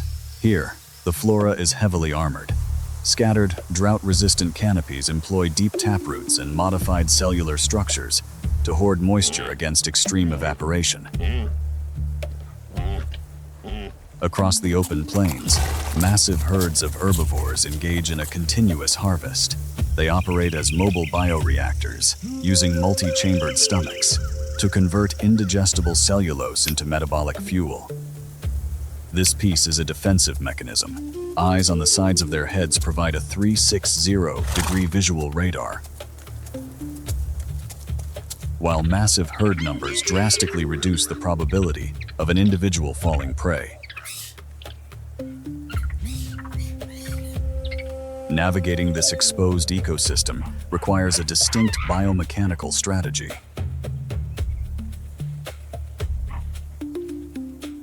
Baboons utilize specialized quadrupedal locomotion, engineering their musculoskeletal framework to endure prolonged exposure and traverse vast distances across the open plains. Their primary defense is not camouflage, but complex social architecture. The troop operates as a highly coordinated security grid, governed by a strict hierarchy to regulate internal stress and efficiently distribute resources. As opportunistic omnivores, they are built for metabolic efficiency. Equipped with specialized cheek pouches, they rapidly harvest and store calories from grass corms to invertebrates, minimizing their time in vulnerable foraging postures. For the baboon, the troop itself is the ultimate biological fortress against the savannah. The savannah's apex guild operates on strict energetic partitioning. Leopards utilize fast-twitch muscle fibers for solitary, short-range ambushes. Lions leverage collective mass and explosive kinetic bursts to overpower heavy targets.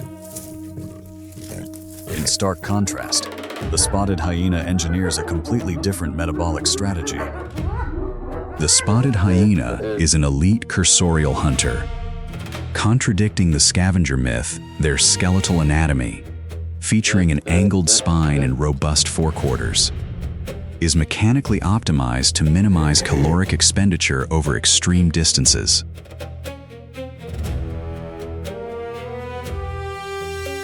For juvenile baboons, play is strictly physiological. It is an evolutionary rehearsal, hardwiring the motor skills and spatial awareness required for savanna survival. A solitary hyena registers this neural activity. Despite possessing a bone-crushing bite force of 1100 psi, it triggers a rigid risk assessment matrix rather than a blind ambush.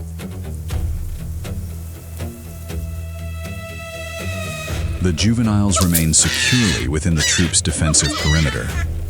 Adult male baboons, armed with canine teeth longer than a leopard's, form a lethal biological barrier.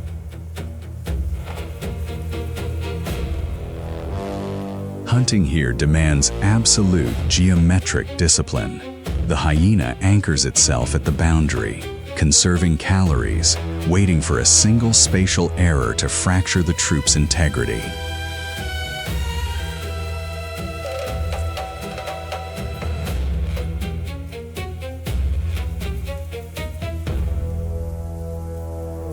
The hyena's neural circuitry temporarily suppresses its predatory drive. Engaging a cohesive primate troop presents a mathematically unviable risk of catastrophic injury. The hyena operates on a strict metabolic budget. By anchoring in the thermal shadows, it conserves core energy while its auditory cortex continuously scans the troop's perimeter for statistical anomalies. It is a biological weapon, fully primed for the strike, requiring only a single sensory trigger to unleash its kinetic payload.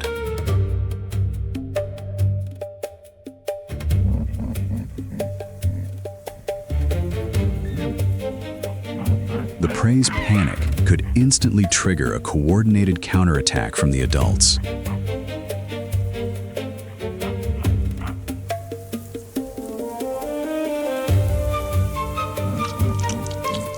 Patience eventually yields a geometric reward. A juvenile breaches the safety radius, severing its direct line of sight with the alpha sentinels.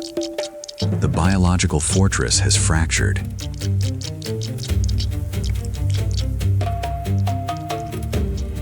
The wait is over. The hyena initiates a complex acoustic protocol. It emits a low-frequency vocalization optimized to bypass atmospheric distortion. This signal traverses the savannah, triangulating its coordinates and summoning the clan's strike force.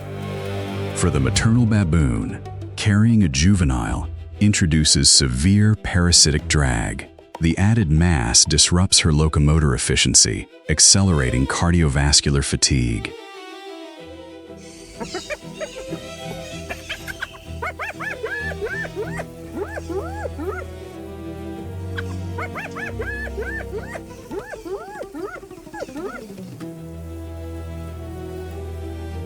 The maternal baboon's center of gravity is critically shifted, forcing her core musculature into overdrive to maintain balance during high-speed evasion. Simultaneously, physical contact with the infant restricts thermal dissipation, driving the mother's core temperature toward critical limits with every stride. On open ground, the evolutionary mismatch is exposed.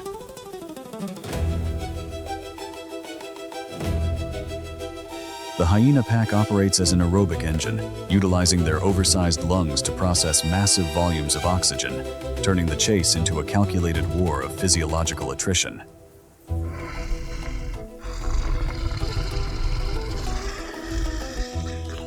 The savannah's hardened terrain becomes a hostile variable in this high-speed pursuit. Unpredictable microtopography drastically elevates the probability of a fatal kinematic failure.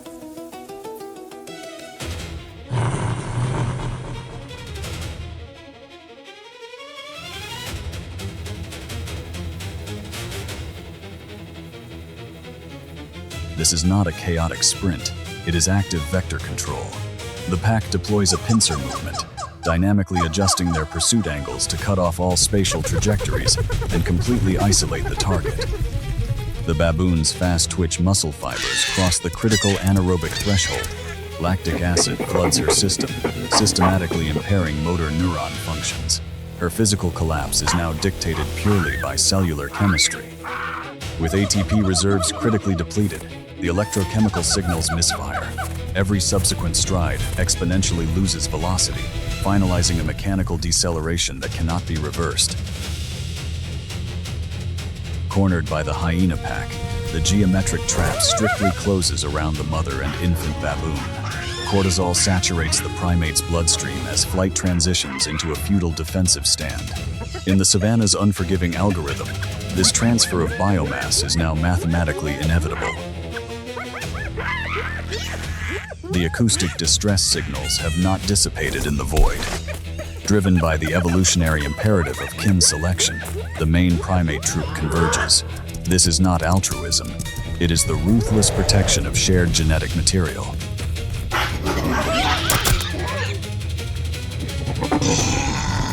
Alpha male baboons spearhead the counteroffensive. Armed with razor-sharp canines measuring up to 2 inches, surpassing those of an adult leopard, they deploy a formidable biological arsenal.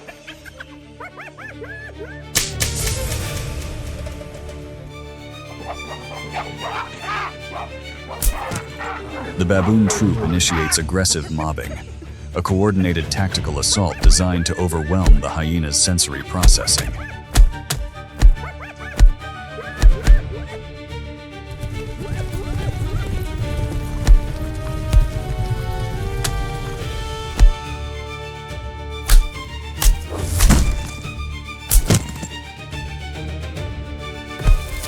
Completely overpowered by the baboon's collective biological arsenal, the hyenas are definitively defeated.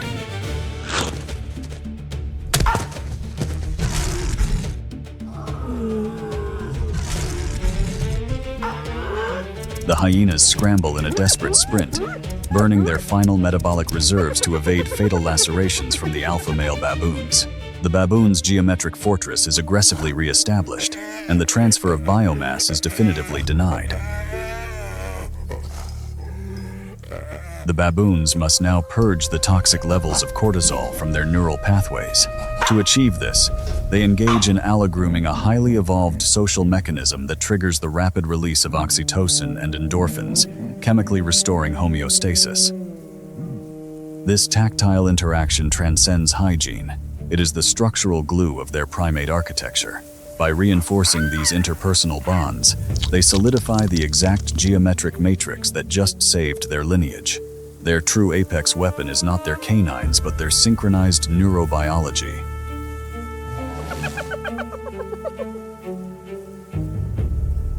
For the defeated hyena pack, there is no psychological mourning, only severe physiological consequence.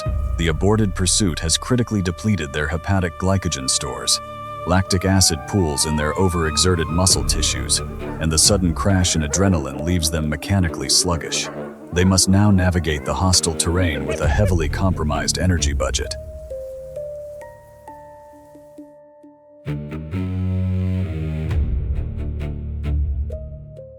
Stretching along the eastern coast of Africa is Tanzania, a land dominated by the vast sun-baked plains of the savannah. Beneath the relentless heat, life carries on in a quiet rhythm, creating a fragile illusion of absolute peace.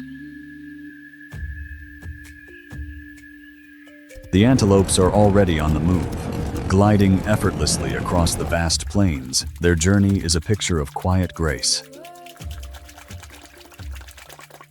With slender frames shaped by nature, every leap is light and rhythmic, moving in perfect harmony with the pulse of the earth. Not far away, a vast procession moves gently across the plains. The wildebeest. The rumble of their hooves sounds like the heartbeat of the earth, an eternal, peaceful cycle.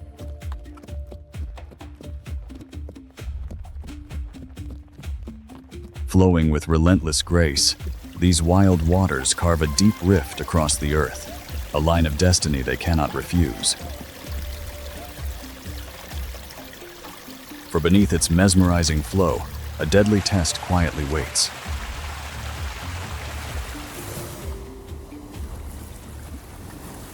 Right in the river, the apex predator is already in position, a giant crocodile. It doesn't chase, it calculates. Hidden beneath the murky surface, it waits for one fatal mistake. It doesn't chase, it calculates. Hidden beneath the murky surface, it waits for one fatal mistake. Thousands of wildebeest and antelopes crowd the steep, muddy banks, driven by an ancient urge to migrate, yet paralyzed by the raw, violent power of the surging currents. Panic ripples through the ranks.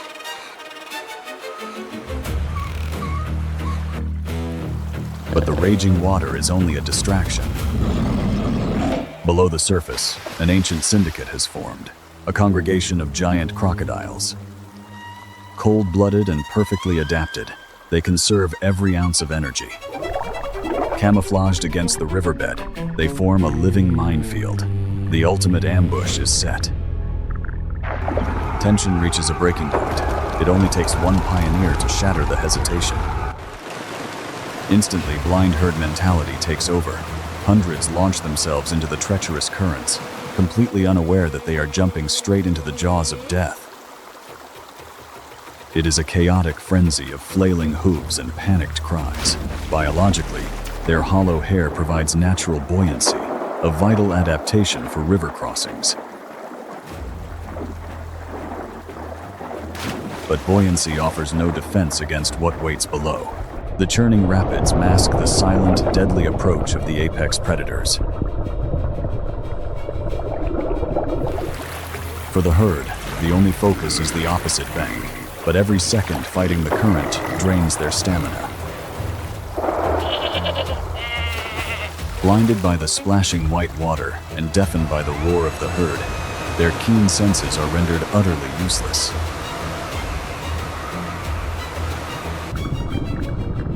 They are swimming blind, offering the perfect cover for a prehistoric strike.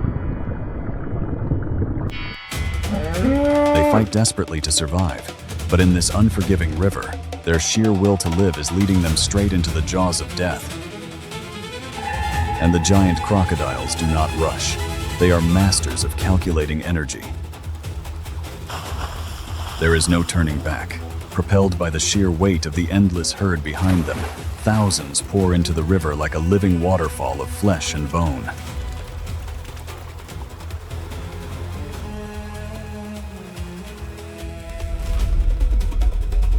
The water becomes instantly choked with bodies in panic. It is a spectacle of mass desperation, and for the waiting prehistoric giants, this is no longer a hunt. It is a feast delivered right to their domain.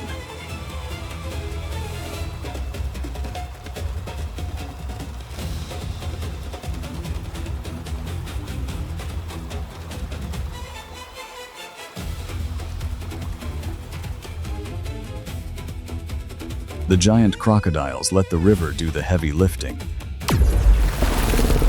The trap has been sprung. In this brutal theater of nature, not everyone will make it to the other side.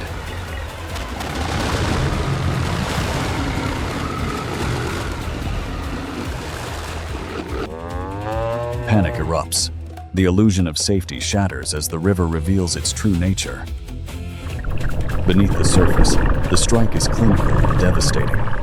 Giant crocodiles target the slender legs of their prey. A calculated tactic to instantly disable mobility, dragging them into the suffocating depths. The river turns into a boiling cauldron of predator and prey. With jaws exerting tons of pressure, the crocodiles lock on. The antelopes fight with every ounce of their being, but in this aquatic arena, raw, evolutionary power favors the reptiles. While some fall, the vast majority push forward. With one last surge, they scramble up the banks, escaping the river of death. The onslaught is relentless. The giant crocodiles execute the notorious death roll, a brutal display of biomechanical perfection. The will to live can defy the odds. In the savage theater of the savannah, surviving today is the ultimate victory. The crossing is over for these fortunate few.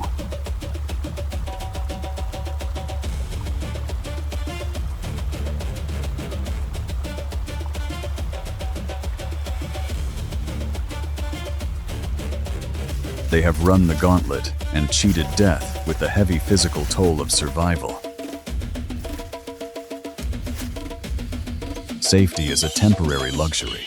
Here, on solid ground, the herd enters a crucial phase of recovery.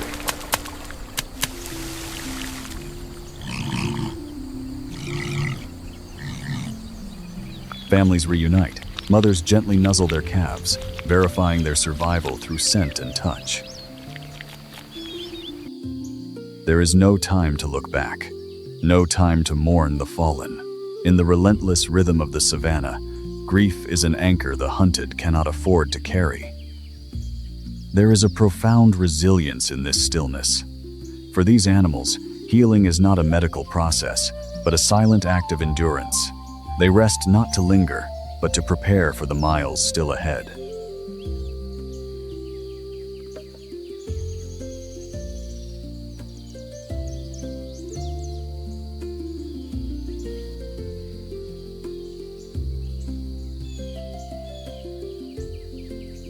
Soon, the chaotic energy is replaced by the peaceful, rhythmic sound of grazing. Eating is more than sustenance. It is a grounding mechanism. Each bite of grass helps rebuild depleted energy reserves and restores the tranquil rhythm of the herd.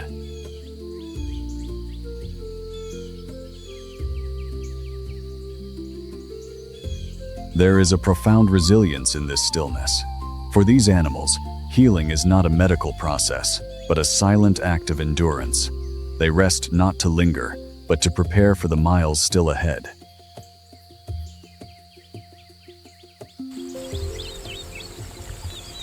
Instinct commands them to keep moving. To fall behind the herd is to invite the deadly attention of land predators. Their sheer resilience is the true masterpiece of evolution.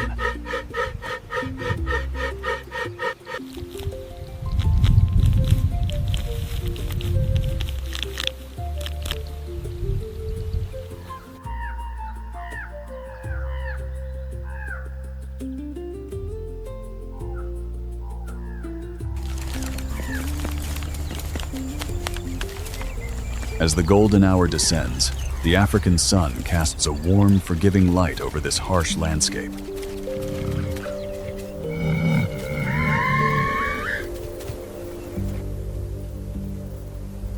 As the golden hour descends, the African sun casts a warm, forgiving light over this harsh landscape.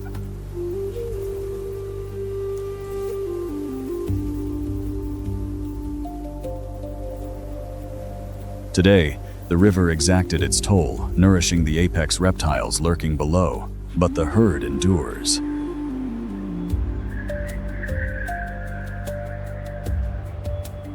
The Great Migration continues, an eternal cycle of sacrifice and survival, marching ever forward into the fading light.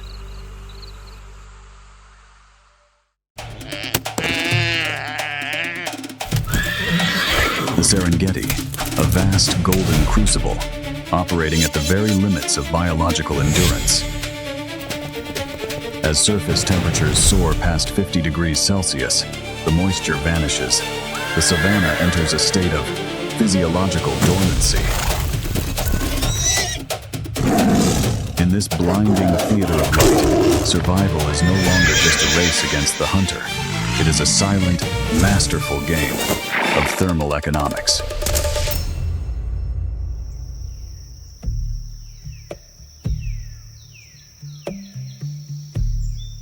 The dry season haunts the Serengeti. An endless plain of withered grass stretches to the horizon. The morning sun rises, revealing a cracked and thirsty earth. The herds must feed before the heat of the day sets in. The grass is dry and brittle. It offers almost no water, but hunger drives them. The morning calm is an illusion. They eat, but their senses are working in overdrive. Ears pivot independently, listening to the dry grass. Wide eyes scan the horizon. Out here, a single moment of distraction is fatal.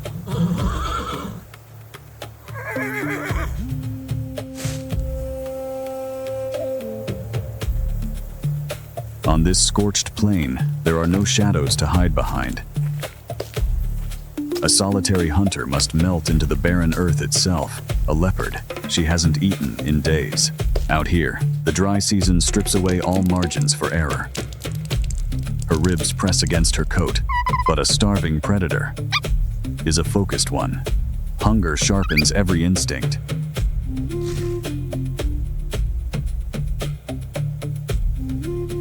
She navigates the shifting brush. Her spotted coat dissolves into the dry thicket. Perfect camouflage. Specialized pads on her paws absorb the sound of her own weight. She is reading the chemical trails left in the dust. The predator observes a dense cluster of healthy adults. Attacking such a tightly packed group carries a massive biomechanical risk. A single defensive kick from a mature animal possesses enough blunt force to shatter a leopard's rib.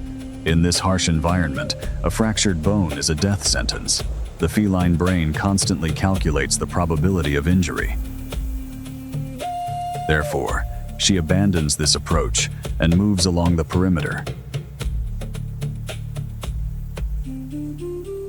She targets another flank of the grazing herd. Suddenly, the wind shifts. Scent molecules are carried forward, instantly compromising the predator's stealth advantage. Furthermore, the animals in this sector are highly alert, offering a poor probability of a successful kill. The thermal energy burned in a sprint must yield a guaranteed caloric return. Every hunt follows a ruthless biological equation of energy return on investment.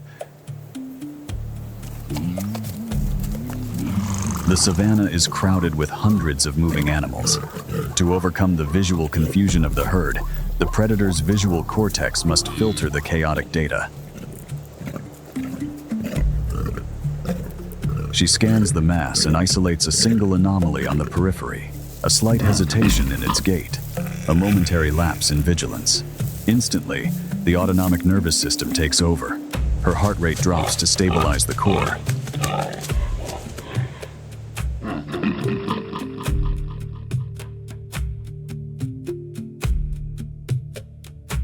Sustained muscular tension generates massive internal heat.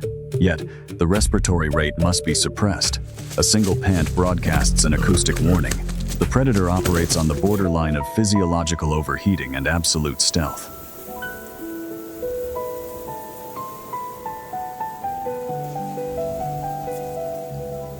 Pupils dilate to maximize visual input. Muscle fibers tense, storing kinetic energy. The biological lock-on is complete.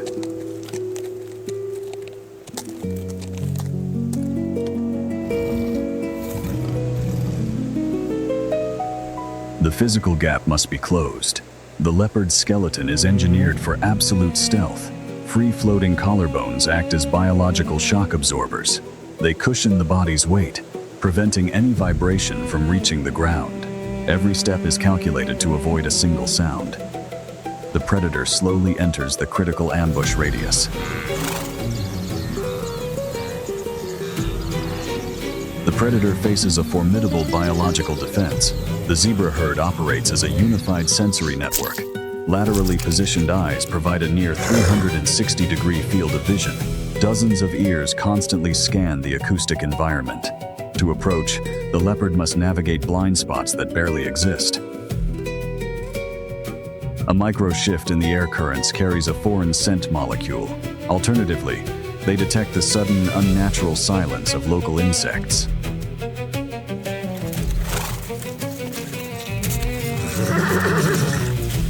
The zebras cannot see the threat, but their nervous systems register the environmental anomaly. Muscle fibers twitch in anticipation. The leopard instantly freezes. The psychological standoff begins.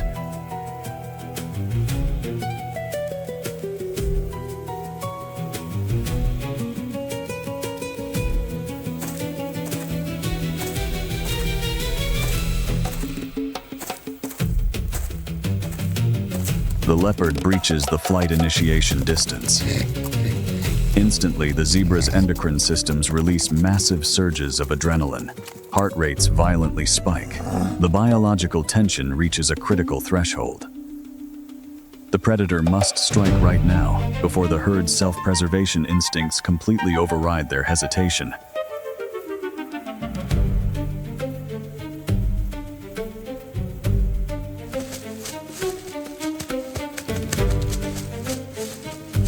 The herd's sensory network detects an environmental anomaly. The zebras instantly freeze, entering a state of hypervigilance. Fleeing blindly without a directional vector is statistically lethal. It risks running directly into an ambush. Their sympathetic nervous systems are fully primed, yet they hold their ground. The predator is forced into absolute stillness. A psychological standoff begins.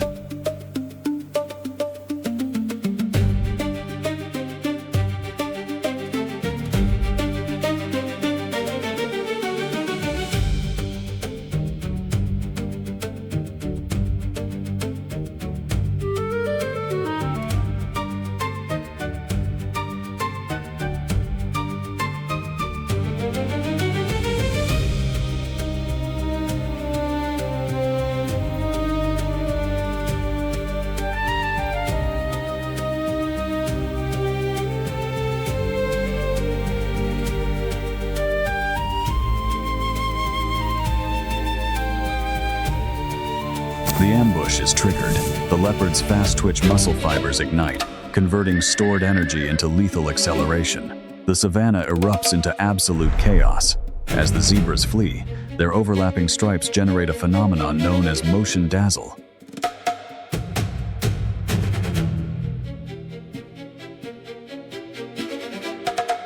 This high-contrast optical illusion directly disrupts the feline's visual cortex. It destroys depth perception and makes isolating a single target incredibly difficult. The predator is forced to calculate her attack trajectory through a moving maze of flashing patterns. The leopard's fast-twitch muscle fibers ignite, converting stored glycogen into explosive kinetic energy.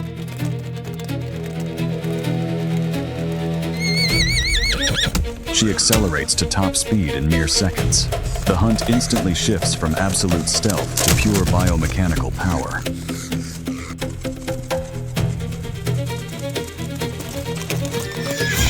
As the zebras flee, their overlapping stripes generate a phenomenon known as motion dazzle. This high-contrast optical illusion directly disrupts the feline's visual cortex.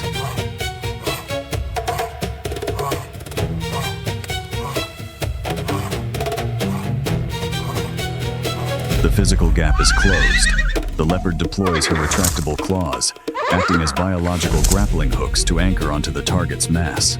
She aims directly for the trachea, attempting to secure a rapid asphyxiation hold. For a fleeting microsecond, the apex predator dominates the kinetic exchange.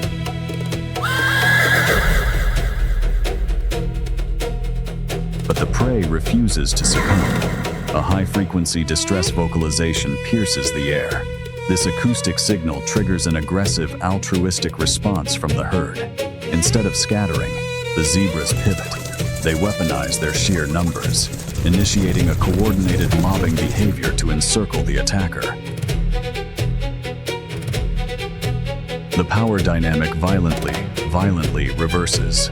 Equines possess massively dense hindquarters, capable of delivering blunt force trauma exceeding 1,000 pounds per square inch. A single connected kick can easily shatter a feline skull. The leopard's lightweight skeletal frame, evolved strictly for aerodynamic speed, is profoundly outmatched in a physical brawl.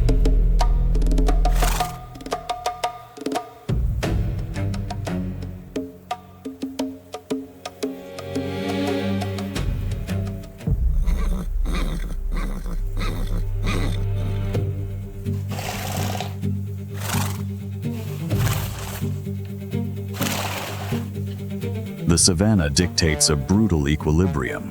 There are no ultimate victors, only temporary survivors in an ongoing evolutionary arms race. Today, the herd's defensive matrix neutralized the feline's kinetic strike. For the leopard, the physiological countdown to starvation accelerates. For the zebras, the rhythmic cycle of the plains continues.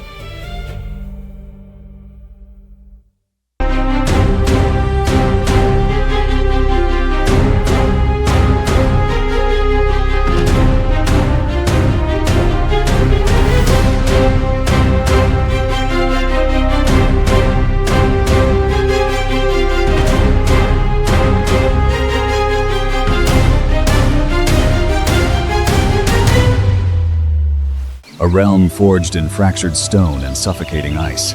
Welcome to the roof of the world.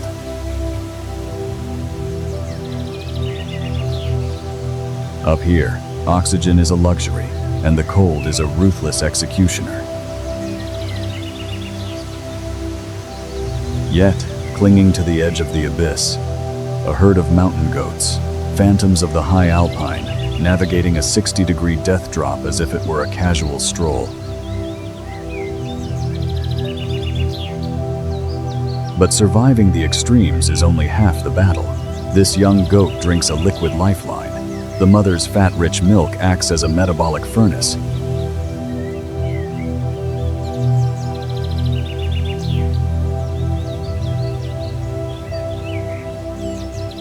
For the mountain antelope, extreme altitude is their armor. They retreat to these treacherous ridges to escape the jaws of ground-dwelling predators.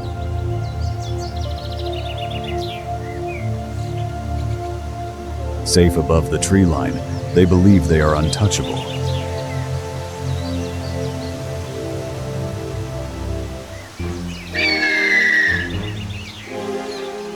Enter the golden eagle, an apex avian assassin with a 7-foot wingspan, riding the invisible thermal updrafts with effortless, terrifying precision.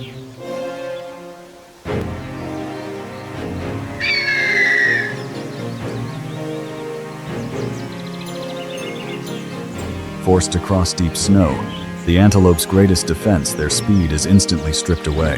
They are vulnerable.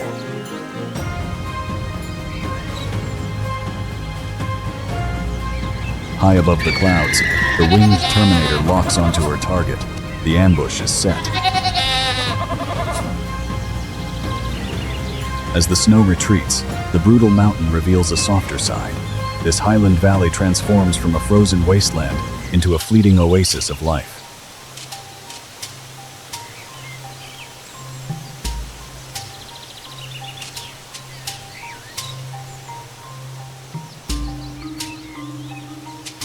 The warming sun triggers an explosion of nutrient-dense vegetation across the slopes, a temporary feast served on a grand scale.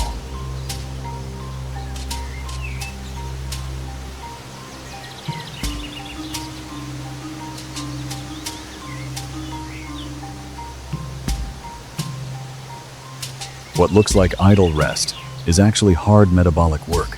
They ruminate, maximizing the nutrient extraction from every single blade of grass.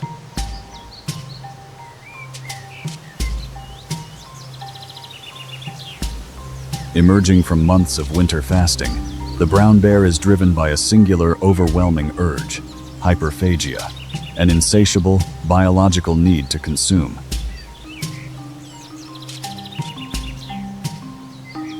The river, it is a vital artery of life, but also a fiercely contested arena. Here, strict hierarchies dictate survival.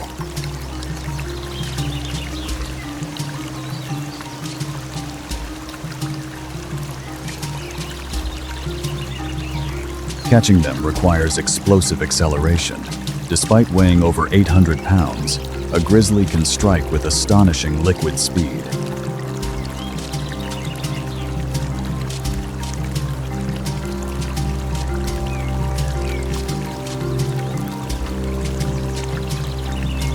Each bear employs a distinct strategy. Some stand like statues, instinctively calculating the optical refraction of the water to gauge the exact depth of their prey.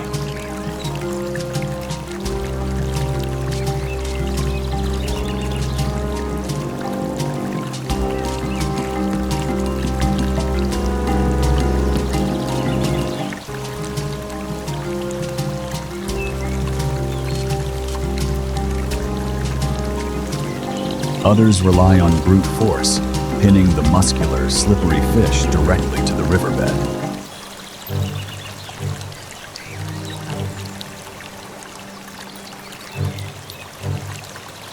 In times of abundance, the bears become selective gourmets. They prioritize the skin, brains, and roe the parts richest in essential fats.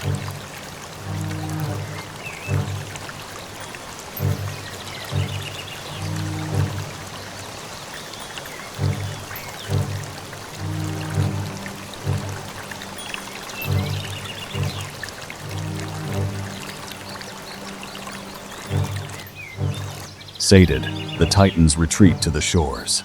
The frantic urgency subsides, replaced by the heavy lethargy of digestion. Driven by an insatiable biological imperative, this apex predator patrols the treacherous alpine slopes. Every calorie burned climbing must be replaced with flesh.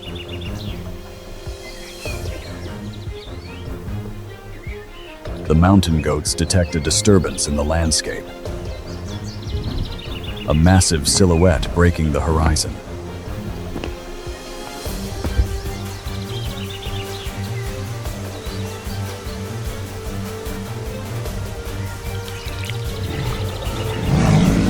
The ambush breaks, accelerating with terrifying speed.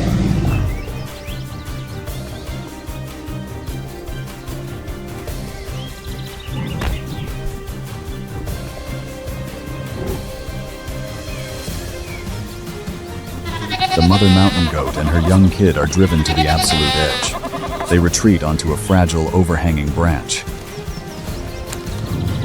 The grizzly bear brings 1,000 pounds of lethal force, but physics is the ultimate equalizer.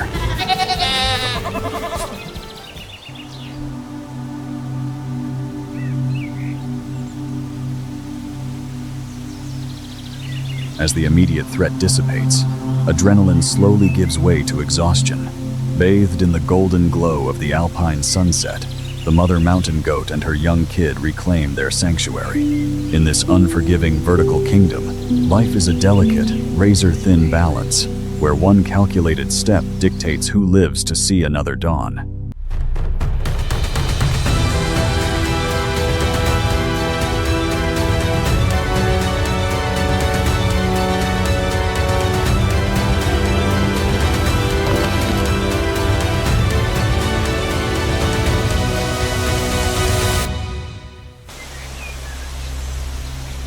For months, this fractured Earth has endured a state of suspended animation. This is not merely a change in weather, but as barometric pressure plummets, a volatile chemical signal rides the incoming winds. It is a violent continent-wide biological awakening. Down below, the larger herbivores anchor themselves against the blinding dust squalls. They do not flee. High in the canopy, intricate avian architecture faces its ultimate mechanical stress test. Then, the atmospheric dam breaks. Millions of gallons of water crash against the parched soil, instantly supercooling the savanna and washing away months of desperate endurance. Amidst the deluge, a quiet biological marvel unfolds. Transforming her feathers into a living, hydrophobic canopy, she does not merely block the rain. She radiates life-saving endothermic heat, turning her own fragile body into an absolute sanctuary. As the storm's initial fury softens into a steady, life-giving rhythm, the savanna's smallest residents emerge from their sanctuaries. The deluge is no longer a threat. It is an evolutionary spa. Embracing the sudden moisture, they engage in a meticulous, instinctual ritual.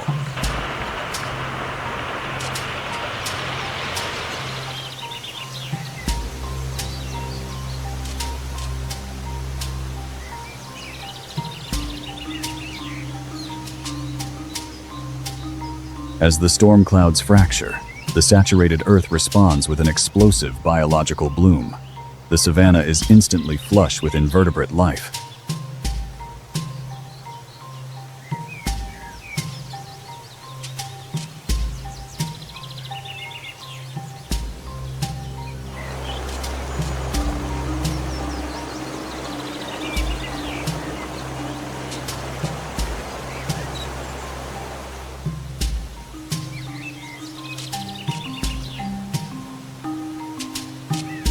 Driven by the insatiable metabolic demands of their growing chicks, the parents are locked in an exhausting cycle of aerial foraging. Every delivery of high-yield protein is a delicate calculation of energy spent versus energy gained.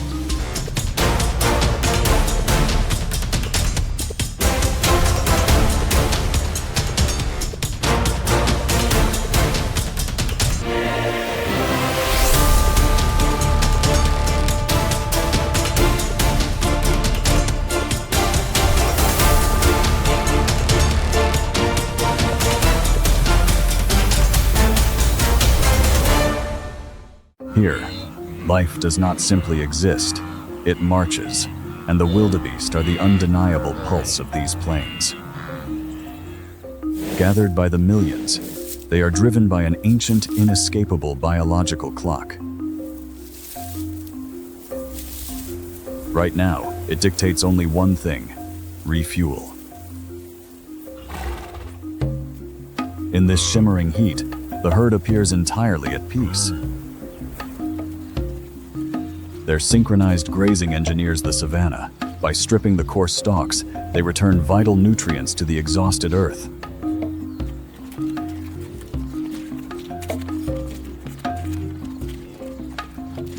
But on the savanna, peace is merely an illusion, a brief, fragile pause before the hunters awaken.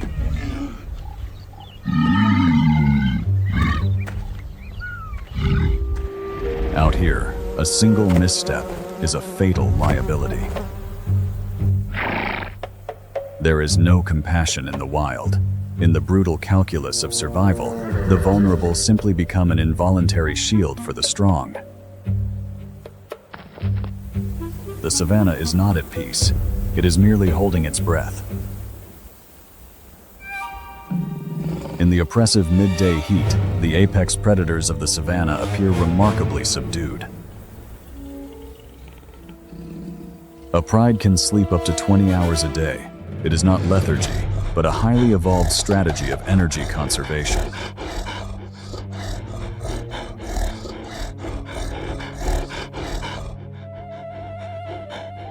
But hunger is a persistent alarm clock, and the matriarchs are always the first to answer its call. Her amber eyes possess 6 times the light sensitivity of a human. She is not just observing, she is calculating distance and isolating the vulnerable. Every subtle shift in the wind is analyzed to mask her scent, and every tuft of dry grass is mapped as potential cover. The rest of the world fades away, leaving only the precise geometry of the impending ambush. A few hundred yards away, the wildebeest remain anchored in a false sense of security. The wind sweeps across the plains, carrying their scent directly to the predators, masking the danger downwind. The lion's muscles stretch, preparing for anaerobic bursts of speed.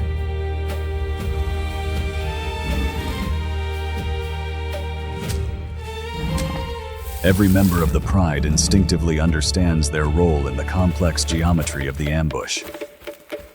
The syndicate is mobilized. The savannah is a theater of profound indifference. The sun beats down on the dry earth, oblivious to the drama about to unfold. In this vast arena, survival is dictated by mere inches and fractions of a second. Yet, beneath this tranquil facade, nature remains ruthlessly impartial. It takes no sides. It merely provides the stage for the drama ahead. The script has already been written by millions of years of evolution. All that is left is the execution. And on this stage, the opening act is about to be written in dust and instinct. And the lead predator is already in position. The lead lioness utilizes the sun-bleached grass as a perfect cloak of invisibility.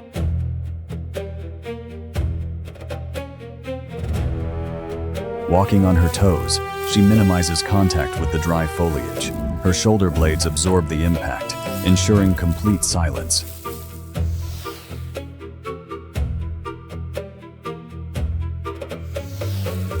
She becomes a ghost in the grass. Head lowered to the earth, the wildebeest's field of vision is drastically reduced, a fatal blind spot. The lioness must close the gap to within 30 yards. She presses her belly flat against the scorching earth, exploiting every minor depression in the terrain to stay completely out of sight. Suddenly, a shift in behavior. The chewing stops. The ears flick forward. Has a shifting breeze betrayed the hunters? Or is it an instinctual premonition carved by millions of years of evolution? The tension becomes palpable. The silence is deafening.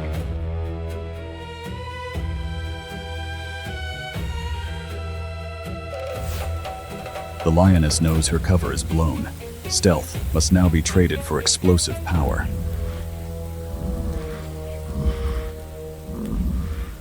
Her massive hind legs engage, propelling her forward with terrifying acceleration. The ambush is over. In a fraction of a second, the lioness's heart rate doubles, flooding her muscles with oxygen for the ultimate sprint. Her entire being is locked onto the target. From here on out, the slightest hesitation will turn a perfect ambush into total failure. The ancient dance of predator and prey has officially begun. The savannah shatters. Panic seizes the lone wildebeest, triggering a desperate flight for survival.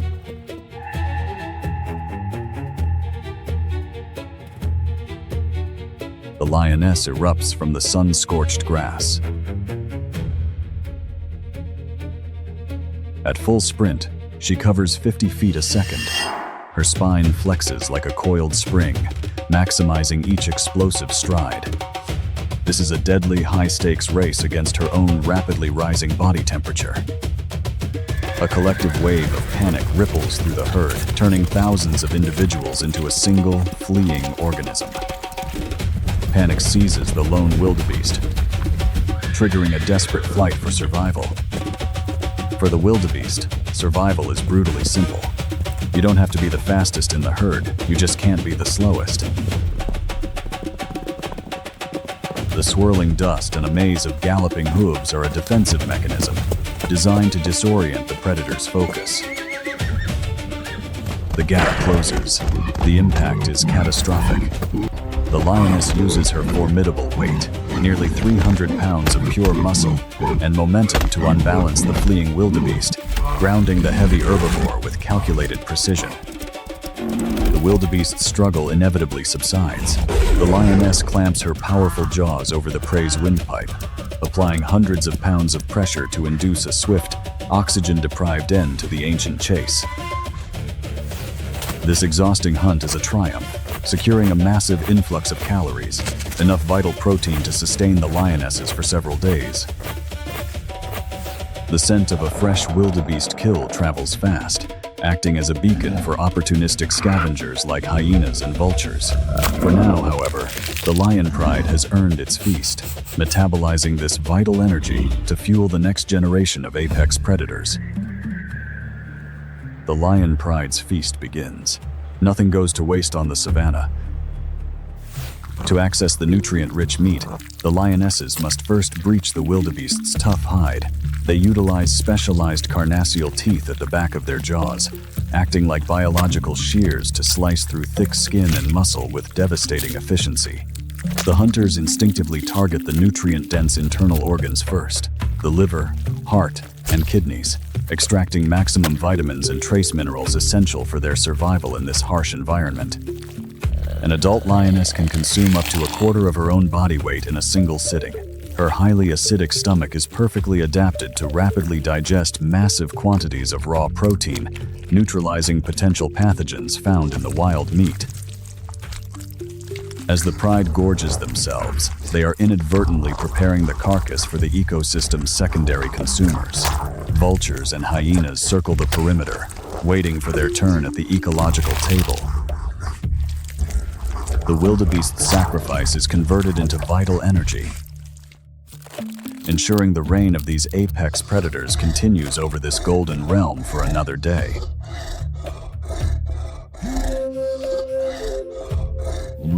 Mere hundreds of yards from the kill site, a jarring tranquility reclaims the savannah. The surviving wildebeest herd transitions instantly from primal panic to serene indifference. This rapid emotional reset is not callousness, but a vital evolutionary adaptation. Herbivores cannot afford to expend precious calories on lingering stress.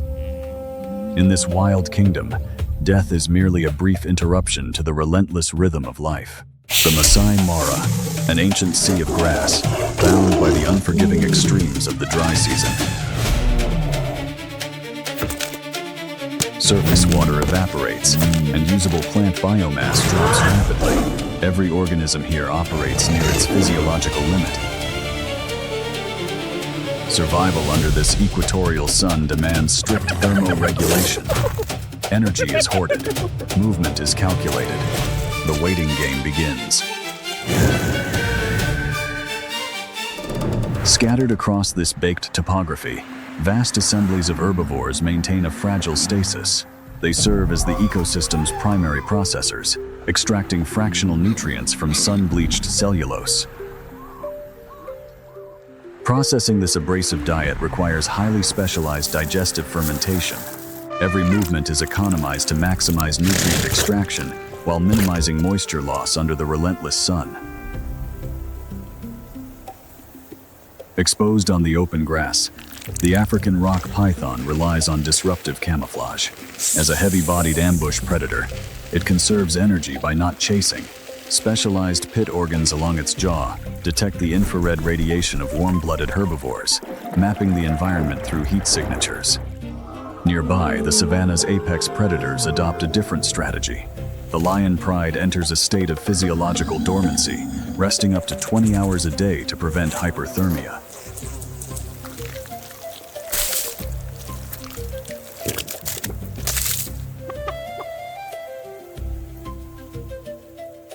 Mammalian cooling systems deplete internal moisture reserves. The pride must replenish fluids, converging on the ecosystem's remaining surface water. The aquatic environment provides thermal stability and camouflage for ectotherms. The African rock python uses water to mask its scent, leaving only its infrared sensing pits exposed. Utilizing fluid dynamics, the python advances without surface disturbance. Engrossed in hydration, the lioness experiences complete sensory masking. The ectotherm enters critical strike range, entirely undetected. The heat-sensing pits lock onto the lioness's thermal signature. Evaluating the target's biological mass, the python coils its musculature, priming for an explosive kinetic strike. The strike is instantaneous. Propelled by massive axial muscles, the python breaks the surface, utilizing rapid kinetic momentum to immediately envelop the feline's torso within heavy, prehensile coils.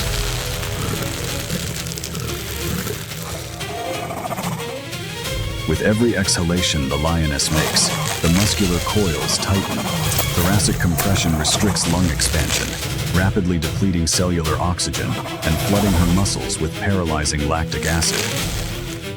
Immobilized, the lioness triggers a final survival mechanism: acoustic distress signals.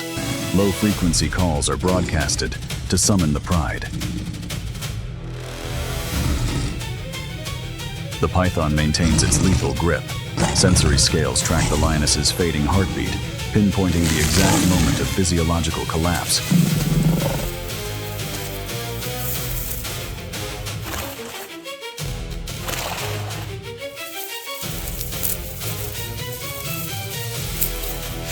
The distress call instantly ignites the pride. Over a ton of combined apex muscle surges forward in a massive synchronized charge, shaking the ground as they rush to the riverbank. Reaching the riverbank, the lion pride launches a coordinated defense. The lions target the python's spine with extreme bite force, physically breaking its heavy muscular contraction.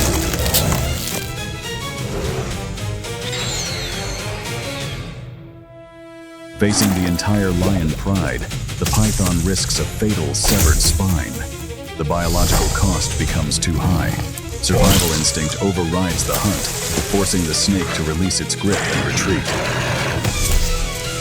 The lethal grip is broken. As oxygen rushes back into the lioness's depleted muscles, she survives thanks to the savannah's ultimate evolutionary weapon, the unified power of the lion pride. As the golden hour bathes the savannah, order returns to the pride. In the soft twilight, they engage in gentle social grooming. This tactile exchange is more than affection. It releases calming endorphins, weaving the chemical bonds that make the pride an unbreakable unit.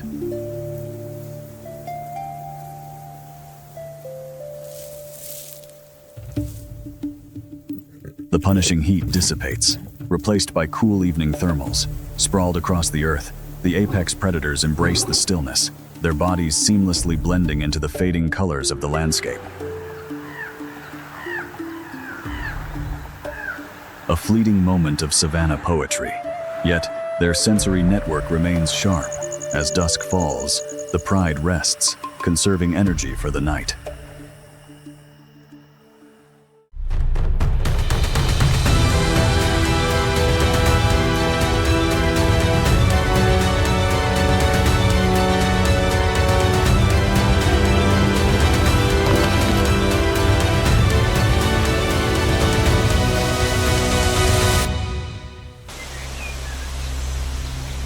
For months, this fractured Earth has endured a state of suspended animation.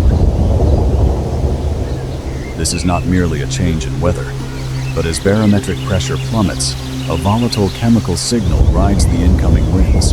It is a violent continent-wide biological awakening.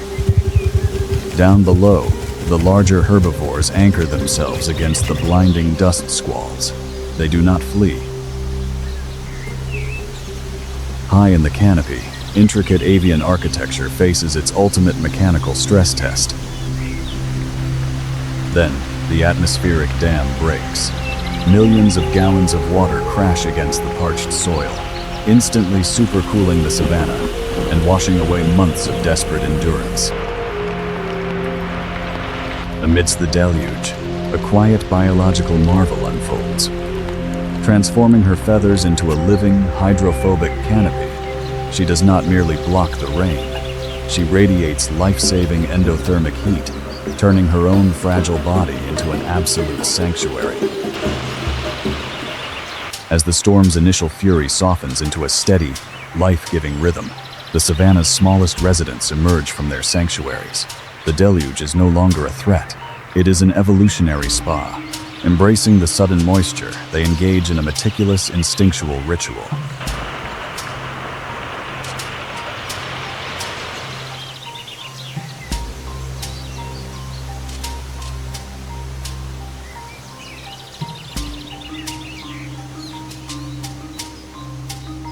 As the storm clouds fracture, the saturated earth responds with an explosive biological bloom.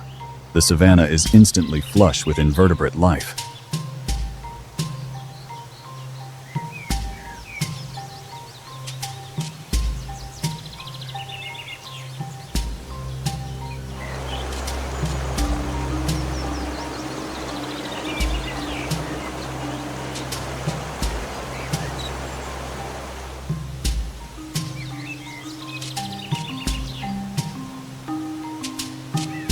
Driven by the insatiable metabolic demands of their growing chicks, the parents are locked in an exhausting cycle of aerial foraging.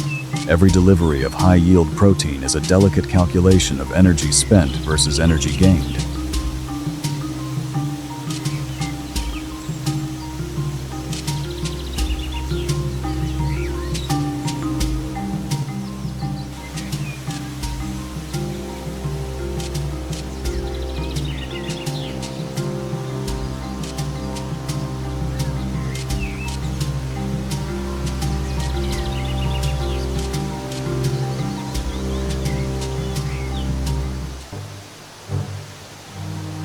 A cold-blooded opportunist decodes the chemical trails left by the parents' frantic departures.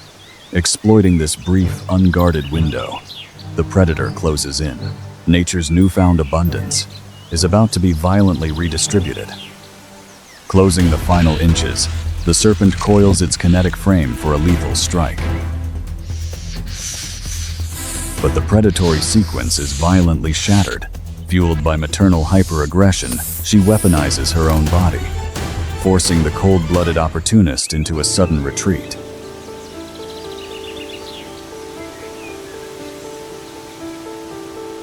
The immediate threat dissolves into the canopy. Through sheer maternal force, the biological investment is secured, and the fragile genetic lineage survives the daylight.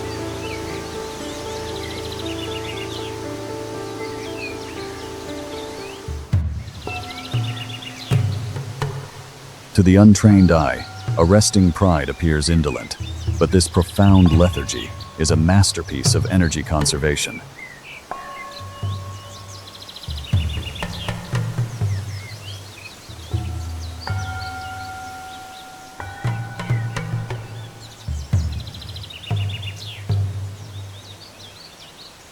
Engineered as a hyper-carnivore, its frame is built for brief, catastrophic explosions of kinetic force. Here, every calorie saved is a weapon stored.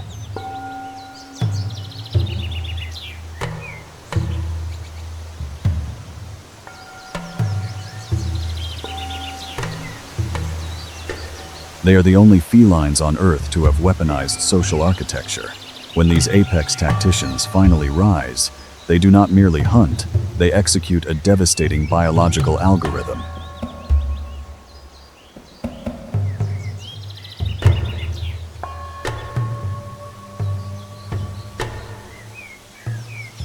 Yet, the lion's absolute dominion ends abruptly at the water's edge.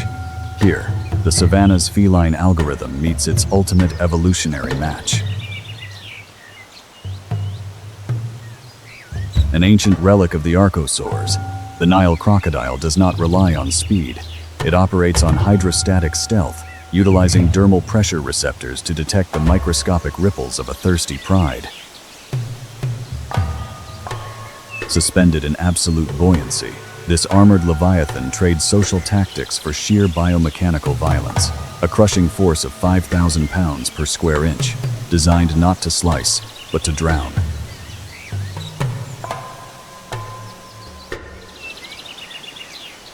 When mammalian heat meets reptilian patience, the hierarchy of the wild is suspended. In this transitional zone, the crown is always contested.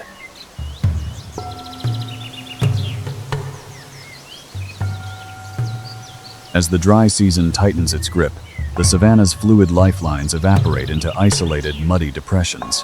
For the feline apex, the biological mandate for hydration begins to override their inherent caution. To drink is to surrender the sensory high ground. Lowering their heads, their peripheral vision is severely compromised. They have stepped into an ecological choke point, the absolute domain of the ambush sovereign.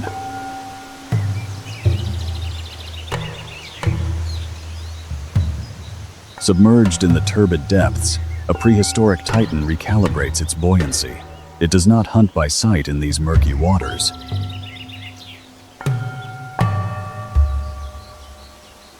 Guided by a network of dome pressure receptors, it reads the exact coordinates of the pride, locking onto the rhythmic, microscopic vibrations of their lapping tongues.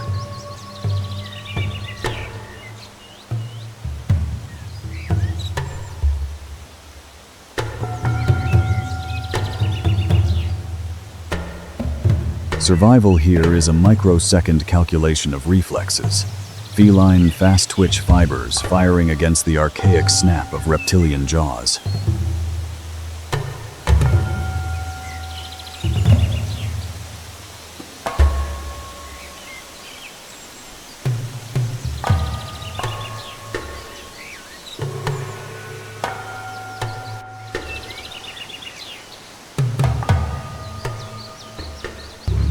In a fraction of a second, static tension detonates into aquatic violence. A ton of armored muscle defies gravity, launching a kinetic strike engineered to drag mammalian heat into the crushing dark.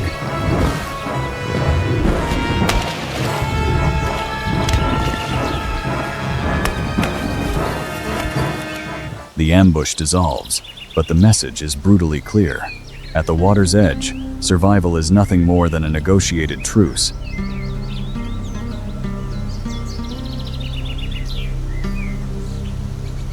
For the absolute monarchs of the savannah, the toll for a single drop of water is the constant, looming shadow of death.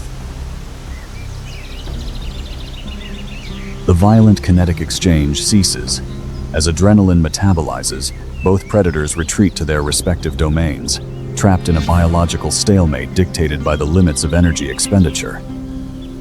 The waterhole slowly reclaims its deceptive tranquility.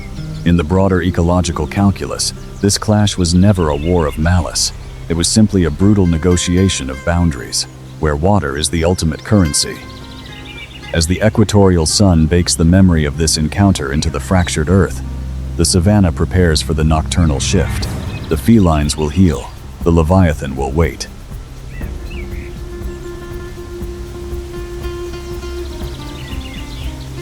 For in this ancient theater of survival, there are no permanent victors. There is only the eternal, unforgiving rhythm of life, demanding resilience from every beating heart.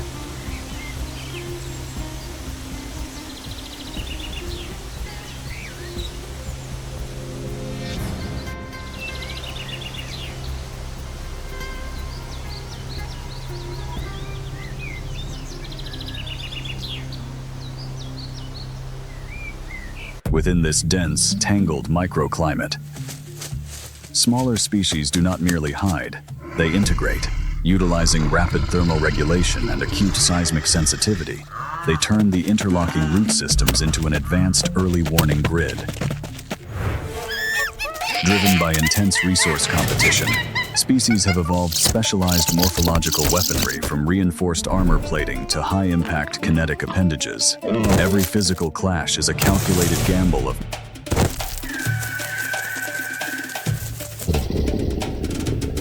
the victor claims the ultimate ecological prize, exclusive access to caloric reserves and reproductive rights.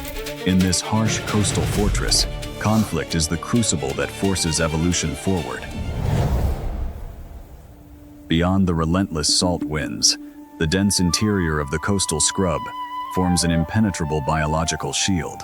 Here, The interlocking canopy creates a stable microclimate, protecting life from the scorching ultraviolet radiation.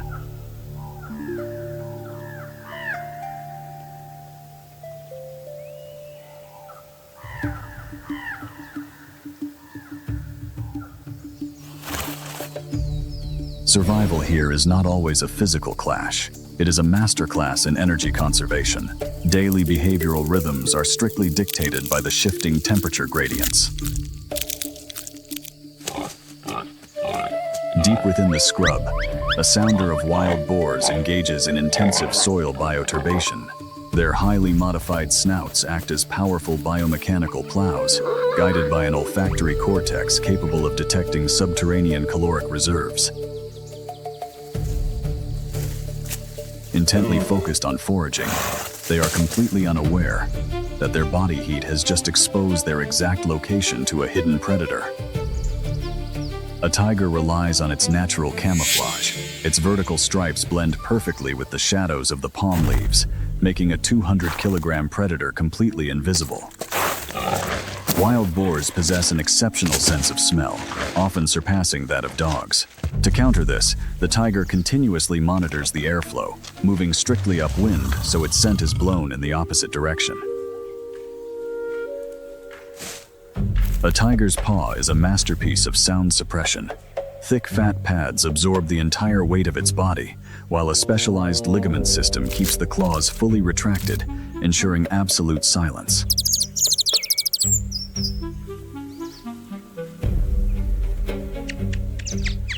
Nature is unpredictable. A sudden micro-shift in the coastal wind alters the airflow. Instantly, the tiger's chemical signature is carried directly into the boar's highly sensitive snouts.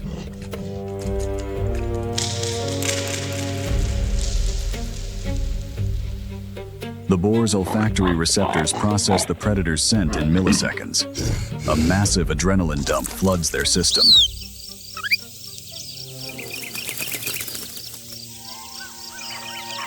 Forced to react, the tiger abandons stealth. Its fast-twitch muscles fire simultaneously, releasing the stored elastic energy to launch 200 kilograms forward. The kinetic chase officially begins. The ambush explodes into a high-speed pursuit. Propelled by massive muscle contractions, the 200-kilogram predator accelerates to 60 kilometers per hour in seconds. But this is a biological ticking clock. It must secure the kill before lactic acid paralyzes its legs. But an apex predator is built to bypass chaos. The tiger's visual cortex instantly filters the distractions, locking onto a single, slightly slower individual. The death sentence is signed. Every ounce of kinetic energy is now laser-focused on this one prey.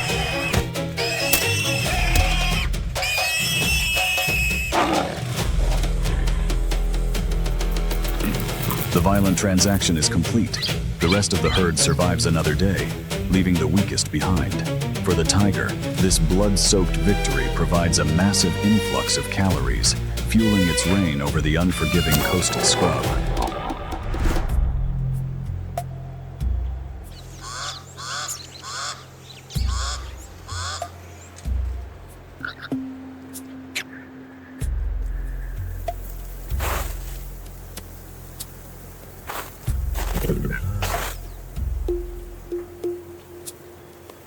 Driven by deep-rooted instincts, the apex predator seeks the sanctuary of the dense scrub.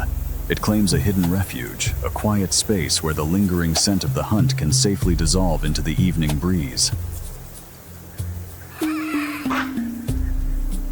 In the pitch-black canopy, a marvel of evolution illuminates the dark. Under this gentle glow, the sovereign of the scrub quietly watches over the sleeping forest.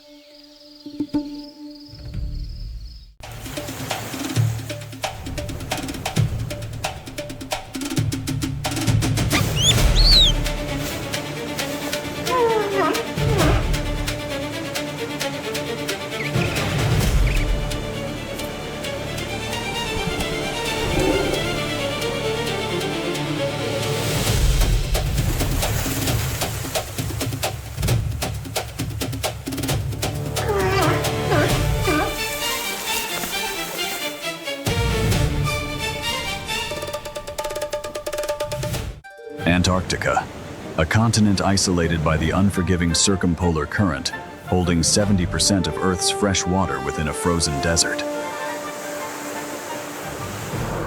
Here, the cryosphere dictates all biological rhythms.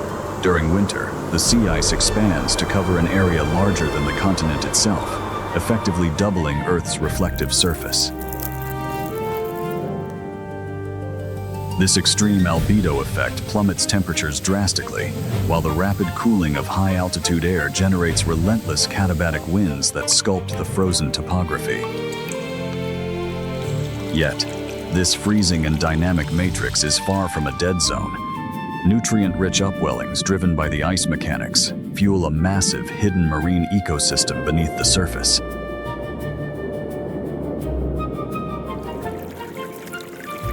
Piercing the ice canopy reveals a subglacial realm where the physical rules of survival are entirely rewritten. Here, the ocean remains liquid at sub-zero temperatures, stabilized by extreme salinity and crushing hydrostatic pressure. In this twilight zone, the base of the food web operates entirely suspended in the water column. Vast clouds of drifting microorganisms are systematically harvested by highly efficient filter-feeding swarms, instantly converting primary biomass into dense, mobile protein. To inhabit this freezing abyss, the residents have evolved biochemical miracles. Many predators circulate antifreeze glycoproteins within their bloodstream, preventing the crystallization of cellular fluids while operating at a radically reduced metabolic pace. This subglacial ocean operates not as a chaotic battleground, but as a synchronized ecological network. There is no wasted motion, ensuring absolute efficiency in a resource-limited habitat. Beneath the static, frozen shell of Antarctica, a finely tuned biological engine quietly sustains the perpetual cycle of life.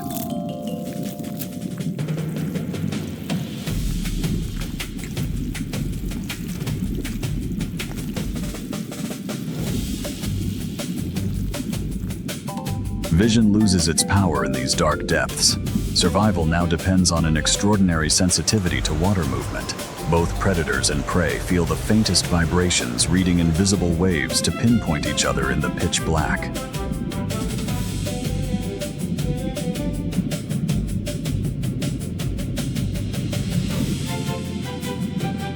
On the ice, the colony acts as a single thermoregulatory unit. Tightly huddling minimizes their surface area, creating a microclimate to resist extreme heat loss. But their high metabolic rates demand constant refueling. Leaping into the freezing ocean to hunt, the penguins transform instantly.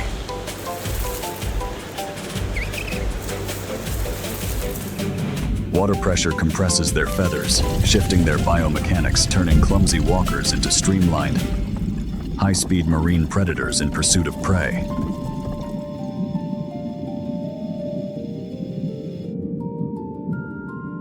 Plunging into the deep triggers an extreme biological response. Their heart rate plummets from 200 to just 20 beats per minute, heavily conserving internal oxygen for a prolonged hunt.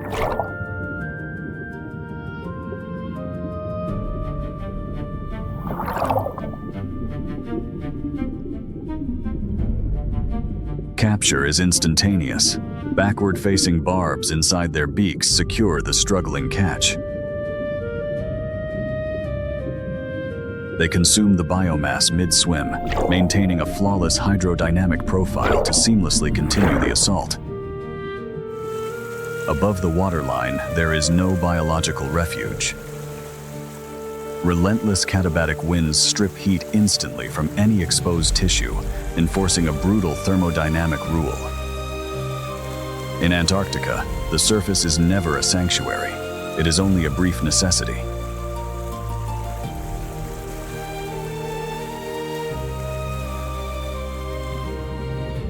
In the shadows of the ice, a completely different biological machine awaits.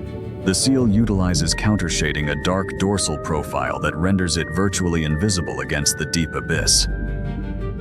It does not rely solely on sight. highly innervated vibrissae on its snout detect the exact hydrodynamic wakes left by the swimming penguins, tracking their spatial signatures in the water. Positioned below, it exploits the bird's visual blind spots. Locking onto their trajectory, the predator converts its massive mass into kinetic energy, executing a sudden lethal vertical strike. The pursuit ignites. The seal propels its massive frame forward, overcoming immense water resistance through raw muscular output. In open water, its top speed rivals the penguins, turning the ocean into a high-speed ballistic corridor.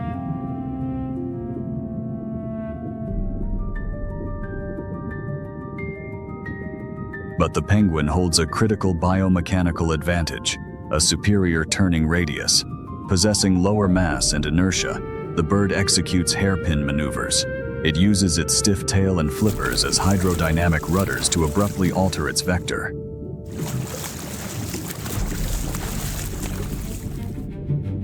The seal's greater mass becomes a physical liability in sharp turns. However, it compensates with sheer acceleration. This relentless chase pushes both animals into anaerobic respiration.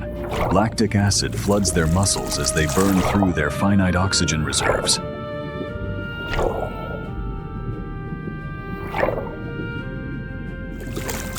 This is a contest defined by fractions of a second. Survival is no longer just about speed, but about outlasting the predator's physiological limits. In this evolutionary arms race, every micro-adjustment determines who survives and who fuels the ecosystem.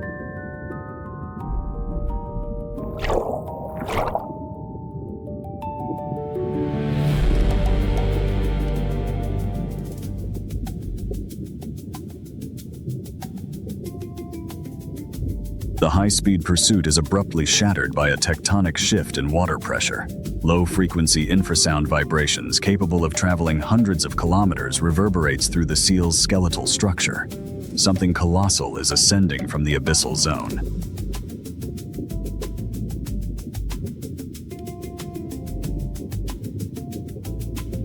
The blue whale, the largest biological mass ever to exist on Earth. While its anatomy dictates a strict diet of krill, not seals, its sheer scale turns the ocean into a hazardous vortex. It has arrived to exploit the exact same nutrient-dense swarms that drew the smaller predators here.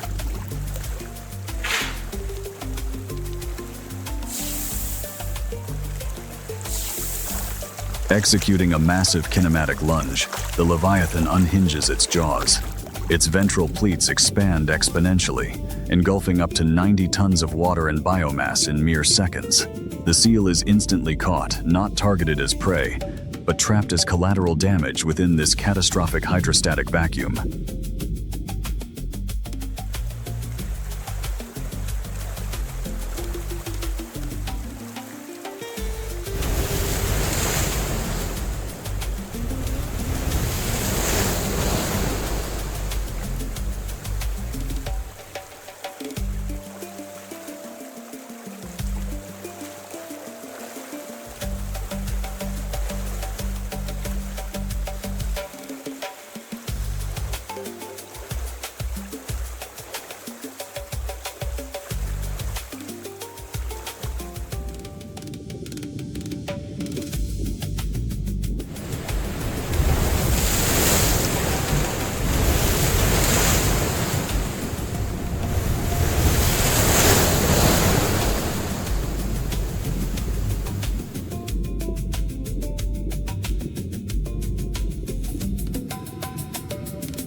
Battling a hydrodynamic pull equivalent to a violent undertow, the seal must abort its own hunt, pushing its anaerobic threshold to the absolute limit. It uses maximum muscular torque to propel itself out of the engulfment zone, escaping just milliseconds before the dense baleen plates clamp shut.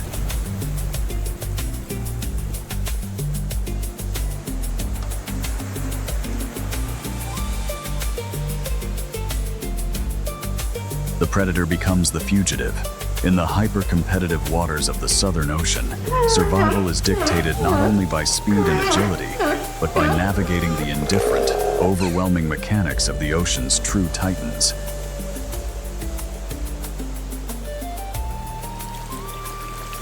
The light fades, and the polar night reclaims the ice.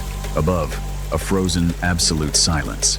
But below, the biological pulse never stops. In the deep dark of Antarctica, the brutal ballet of survival dances on.